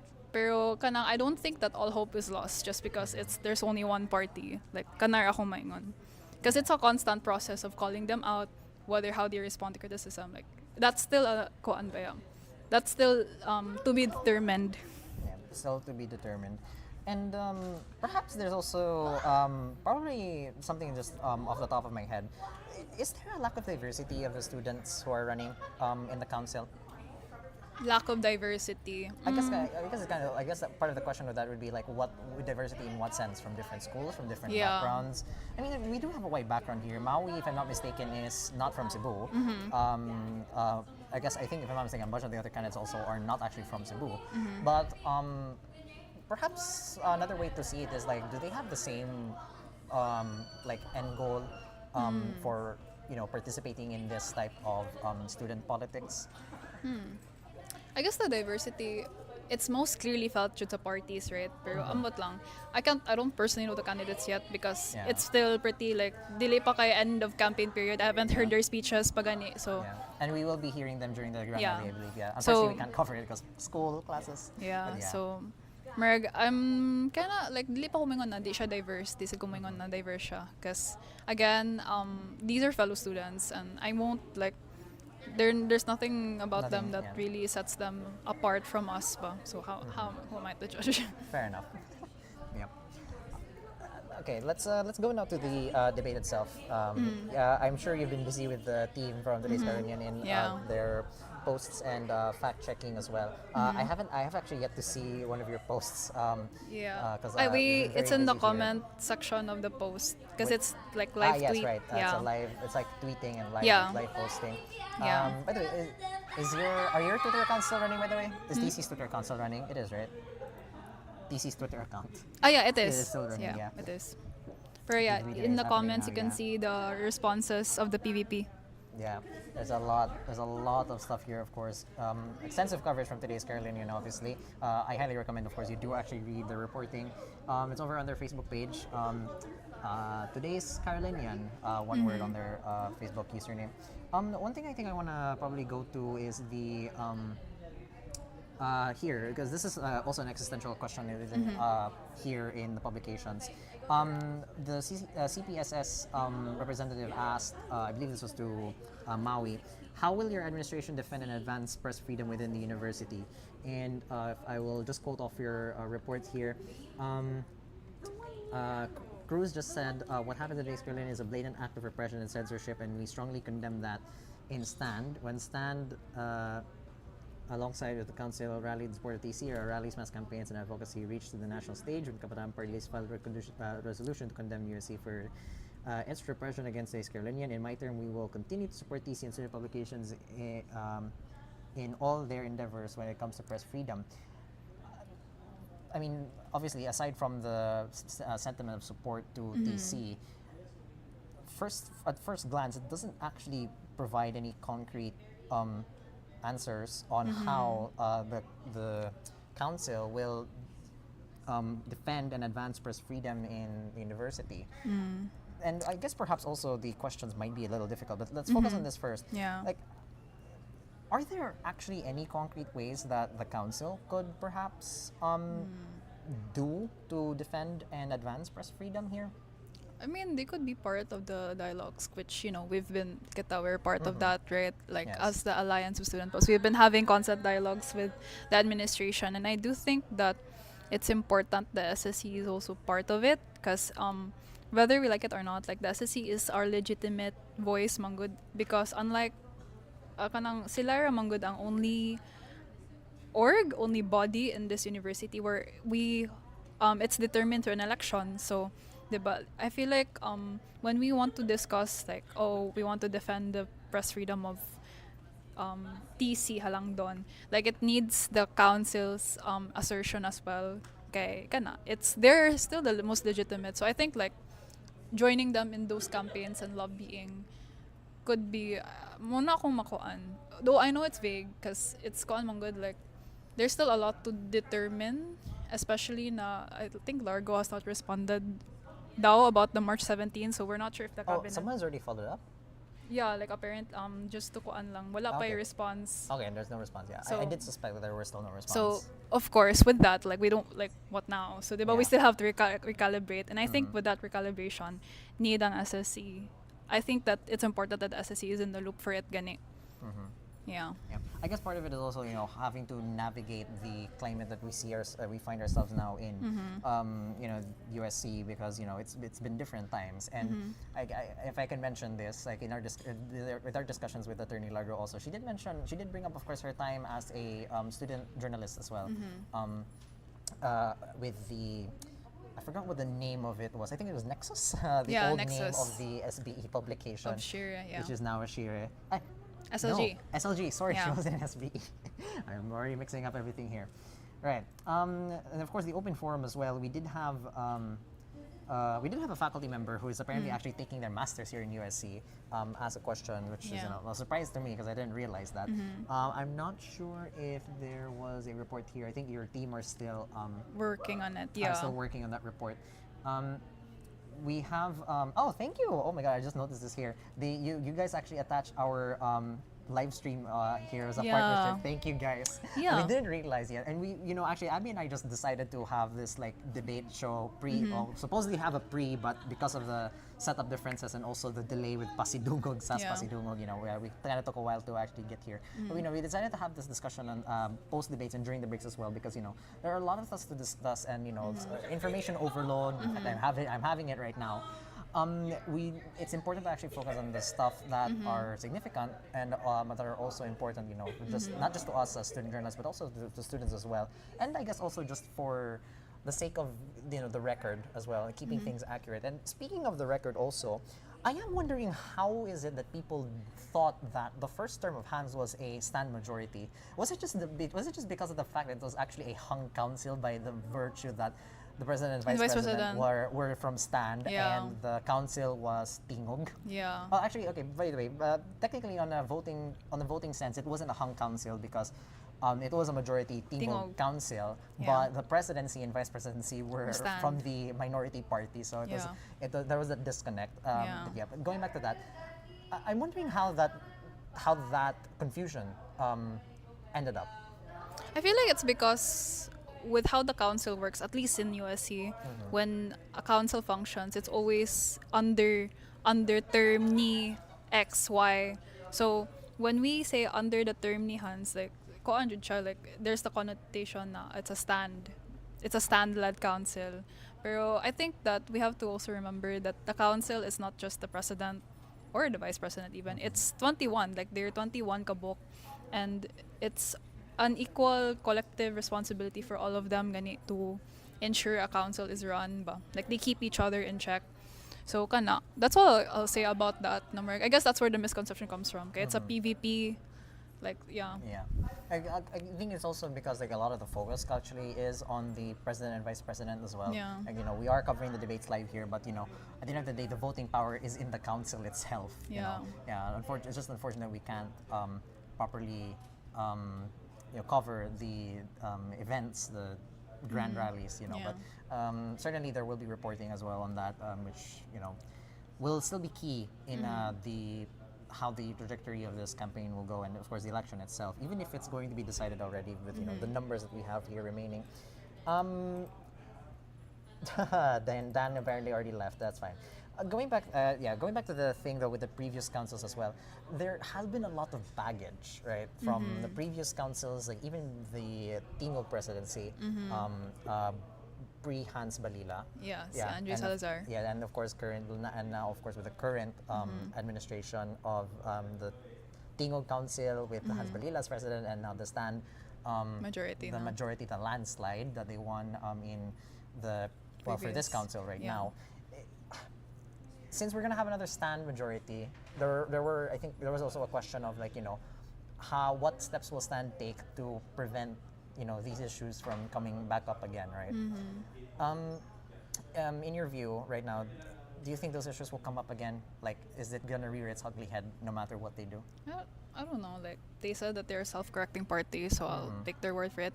And I think I mean, there's not much I can say I'm good on behalf of the Pol Party, so I'll say something on behalf of TC na I guess it's also a reflection, but how do we cover the SSC? Like, do we kanang really like look into their kanang actions ba, like on that closely? So I think na more improvements put in coverage. Kaya I do think coverage has helped put in maintaining that pressure and that koan ba na, hey SSC, you're being watched. People are still looking to you if you're doing something or not. So I think that's also the responsibility na to really like drive that conversation ba. Like when I say like student pubs really like kanang kita dyan magtakda sa tone ba, like we really are the tone setters. So, Of course. so yeah. Yeah, and then there are also many diverse perspectives, of course, not just with you know Akil in the Trash Talkan, but also of course those anonymous posters on CFW. Of course, we're gonna mention you, but we're not really gonna bring up something there. And also the back and forths have been. I don't know. I would characterize it as borderline mudslinging at this point. And the sad part is, it's not even between the political parties now. It's between the students themselves because of Yeah. their views. Is this just a sorry state of how we're headed, or is this just a reflection of like, you know, what's been happening nationwide, and it's just now just a reverse osmosis effect seeping into the university politics? Like conflicts, no. I feel like it's inevitable. Like inevitable yun na ay conflicting ideas, right? Like And of course, conflicting ideas are always respected, of course, in like friendly and cordial debate. But you know, when it comes to the point of you know, two opposing views now just at this point just mudslinging with one covering with anonymous, the other one for some reasons, you know, Brackets. going out of their way to actually be known. You know, is this a sorry state of how we're headed right now, or Okay. do we just take this with a grain of I salt? think I get your con. Yeah. I would like to criticize like discourse na more disque na jud siya towards CFW, like anonymity, and I think that there's a lack of kananing personal jud na pagkigstorya na instead of throwing remarks or rant comments, I feel like we could do a lot more objective criticisms of the SSC. Like, I mean, of course, that's what student pubs do. But I think that the level of anonymity manggod that CFW and like the online space gives ba, dili na naman siya productive gani kay grabe na siya ang mga baseless claims ba. And yeah. And this is coming from the students, the parties, both. We don't know. That's the just problem come with from anonymous. Like we can never verify whether anons are really anons, right? Like Or kana. if they are, you know, Yeah. just a double agent. Yeah, so kana I think there na more makuan. Ma-question Yeah. kung asa na padung. Fair enough. Yeah, certainly, yeah. My guys, yeah, they're already headed here. I guess we still have time for a couple more talking points if that's okay?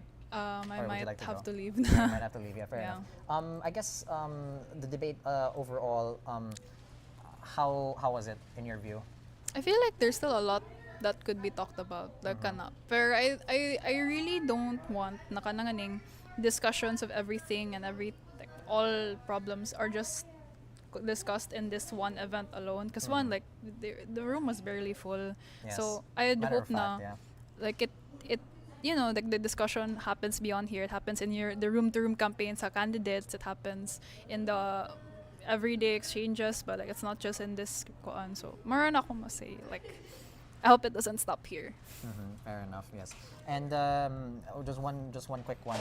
The performance of the candidates in maybe not, we can't exactly judge on the accuracy right now because there are a lot of stuff that probably your team will need to fact check as well. Yeah. But just in terms of like just answering the question directly, because like again, like from my initial reaction is like a lot of them were just putting just an answer, like with sweetened words, but it doesn't really give something concrete.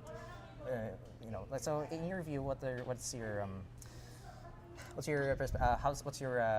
assessment, I guess, on the performance of the candidates? I mean, they have an answer, but like of course because of the nature of a time The time limit. yeah, like they're never able to really like palawom jud sa ilahang points ba. So kana that it circles back to my previous point na I hope na the discussions about things don't just start and end with this debate alone. Na it has to be continued online, in coverage, in grand rallies, in room-to-room campaigns.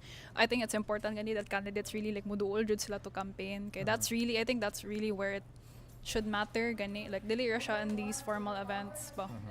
So can I assess the candidates? I don't know, like I'm not gonna give like a personal koan because I don't, like I'm still trying to gauge pasad, so yeah. Yeah, fair enough. All right, Gwyn, thank you very much for joining us. Sorry we took up quite a lot of your time, but thank you nonetheless for being with us here today. I wonder if Althea can join us. Althea, are you able to join us, or are you headed here right now on the live stream Halangdon? Is that okay? Is it okay?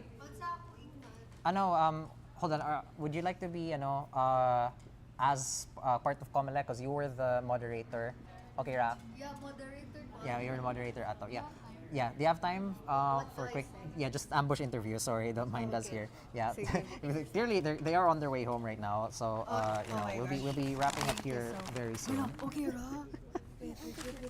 Ubus lang. Was that were these for was that for TC? Yeah, for Was TC staff alone? members, not sure. I see. Wow, Yeah. okay. You guys come very well prepared. All right. Yeah, okay, come over here Okay, Rani. in the spotlight. Okay, Yeah, it's okay. okay. Yeah. Yes, welcome. No, okay, Ra. Yes. This is me right now. Okay. Yeah, right now. Hello, So yeah, of course. So unprofessional. Nah, it's all right. I mean, then again, we are student pubs. We still So I Friday say hi evening. there. Yeah, it's okay. Yeah, we're live right now. So this is Althea Timulak, the SAS commissioner for Comelec, but you're also part of TC. If I'm not Yeah. mistaken. Yes, your position in TC is the Associate EIC external. associate editor in chief for External Affairs. Yes. There you go. I will ask questions in your capacity as a Comelec commissioner. Okay. If that's okay. Yeah. Yeah.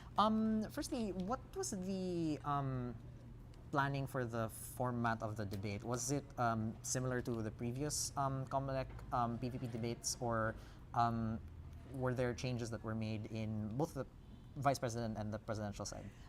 So of course we had to make adjustments. So the flow from last year's PVP debates was like kadang followed lang to an extent, pero for the execution jud, like for example sa vice presidents and the presidential candidate kay we had to adjust accordingly because as we can see nga, we only have one presidential candidate and two vice presidential candidates, so we really had to make some changes with the flow of the program so that everyone can actually debate, actually give their answers, and then also para everyone can share their platforms and visions for the next academic year.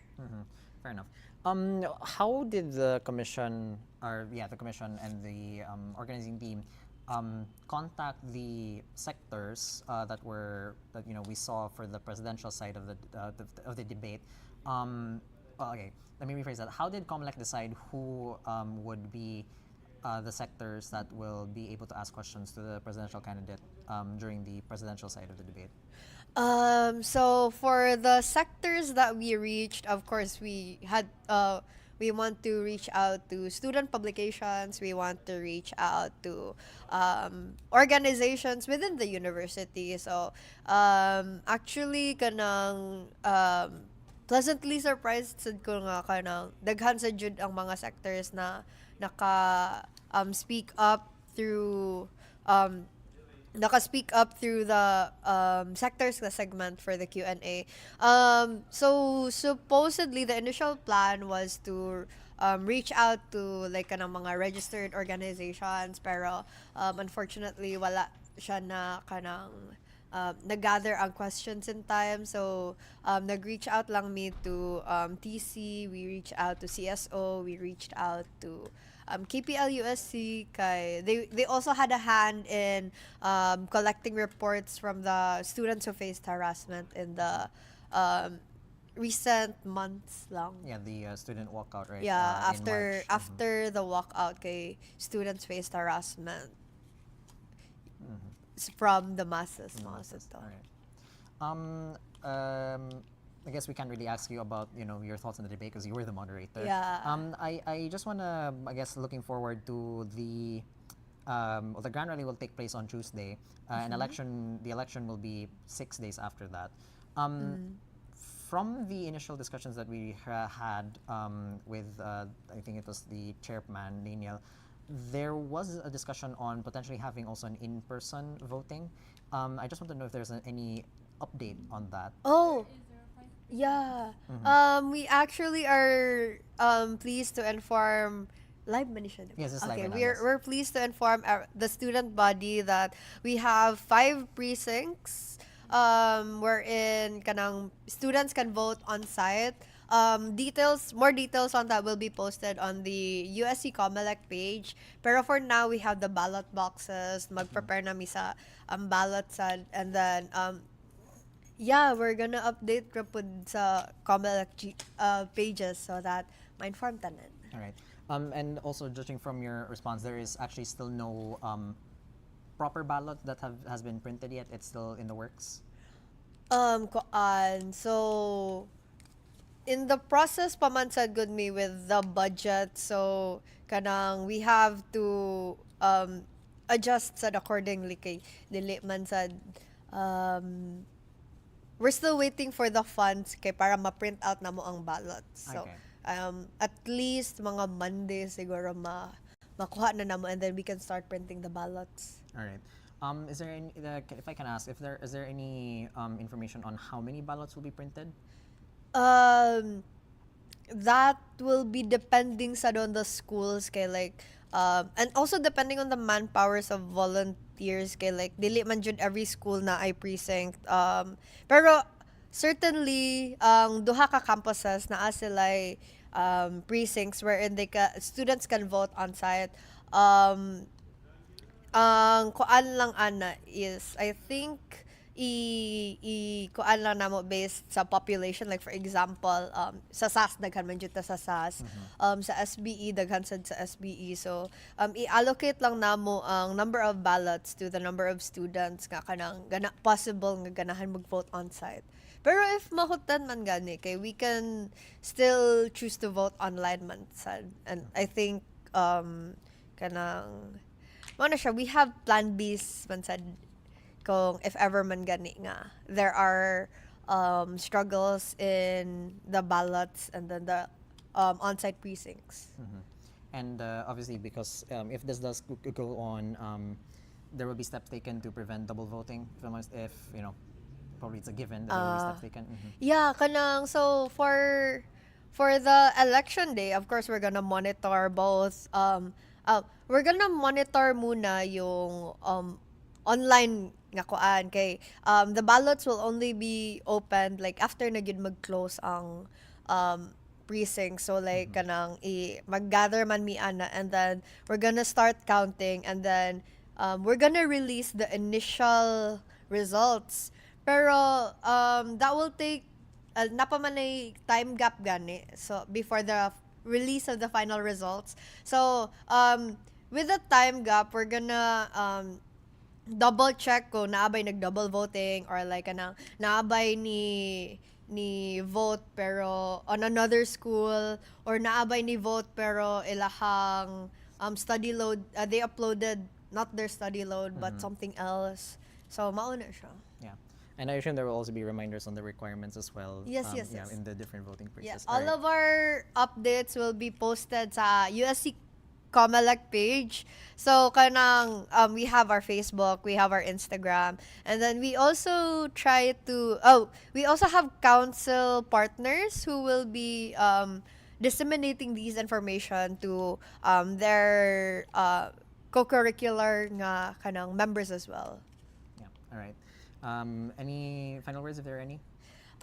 So we have our grand rally for Talamban campus and downtown campus this coming April 29. So for TC Grand Rally, you can go to SAS Open Theater in the morning, like kanang 7:30 ata, pero you can still apas man sad. And we also wait na ba wala mo yung live ana. Oh yeah, we're not live because of academics. Yeah, academics. So, yeah, we also have the downtown campus nga grand rally there at the Rockledge Yard. So, it will be streamed by EchoSAD. So, really kanang participate. We encourage everyone to participate and to really watch these live streams so that if you cannot go on site, kay watch the live streams lang. Okay, of course, these are very important platforms for the candidates to share their visions for the next academic year, and it's also for all of us to be informed of the candidates, kung unsa ilahang plans and kung unsa ilahang ways to address issues within and outside the university. That's all. All right. Althea Tumulak, Commissioner for the School of Arts and Sciences. Thank you for joining us here. Thank you so much, and thank you for spending your time here with us as well. I think your compatriots are already waiting for you there outside the exit. Do you need help? It's okay. Yeah, it's okay. Okay, Ra? Yeah, okay, Ra. I'll be able to handle it. Thanks, Thea. Yes. Thank you so much for live stream. And of course, we're going to be wrapping up here, of course, because besides the fact that we're now the last ones here in the Rigney Hall. I think the Rigney Hall people are about to kill us. It's also, I guess, probably one thing to highlight is this is in my head it looks like a mess, but the bottom line is the candidates are running for their interests of the students. They just have different perspectives on it, and there are different ways, of course, in expressing it as well. So, your final thoughts, Abigail? I think it's very important to be politically aware. There you go. Yeah. And I think politicality is very dangerous. Especially now, it's very apparent in how the choice that we make, the choices that we have. I mean, we can yap all we want about democracy and how we're losing it, but people are not doing anything to uphold their democracy. People are not running for positions. We have no options to choose from in our candidates that we're going to elect into positions that are going to be of such detriment to our university politics. As I've said, we can yap all we want about democracy, but we have our civic duty to uphold. Right, and that I guess would be some good words to end on for our coverage here of the presidential and vice presidential debate for the University of San Carlos Supreme Student Council elections. Of course, the debates organized by the Commission on Elections. The grand rallies will take place on April 29, and after that will be the election itself on Monday, May the 5th.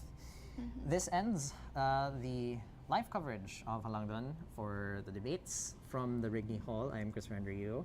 And I am Abigail Barredo. From the Department of Communications, Linguistics and Literature. Find your voice. Be heard. This is Halangdon, Sublimity in Print. Good night. You.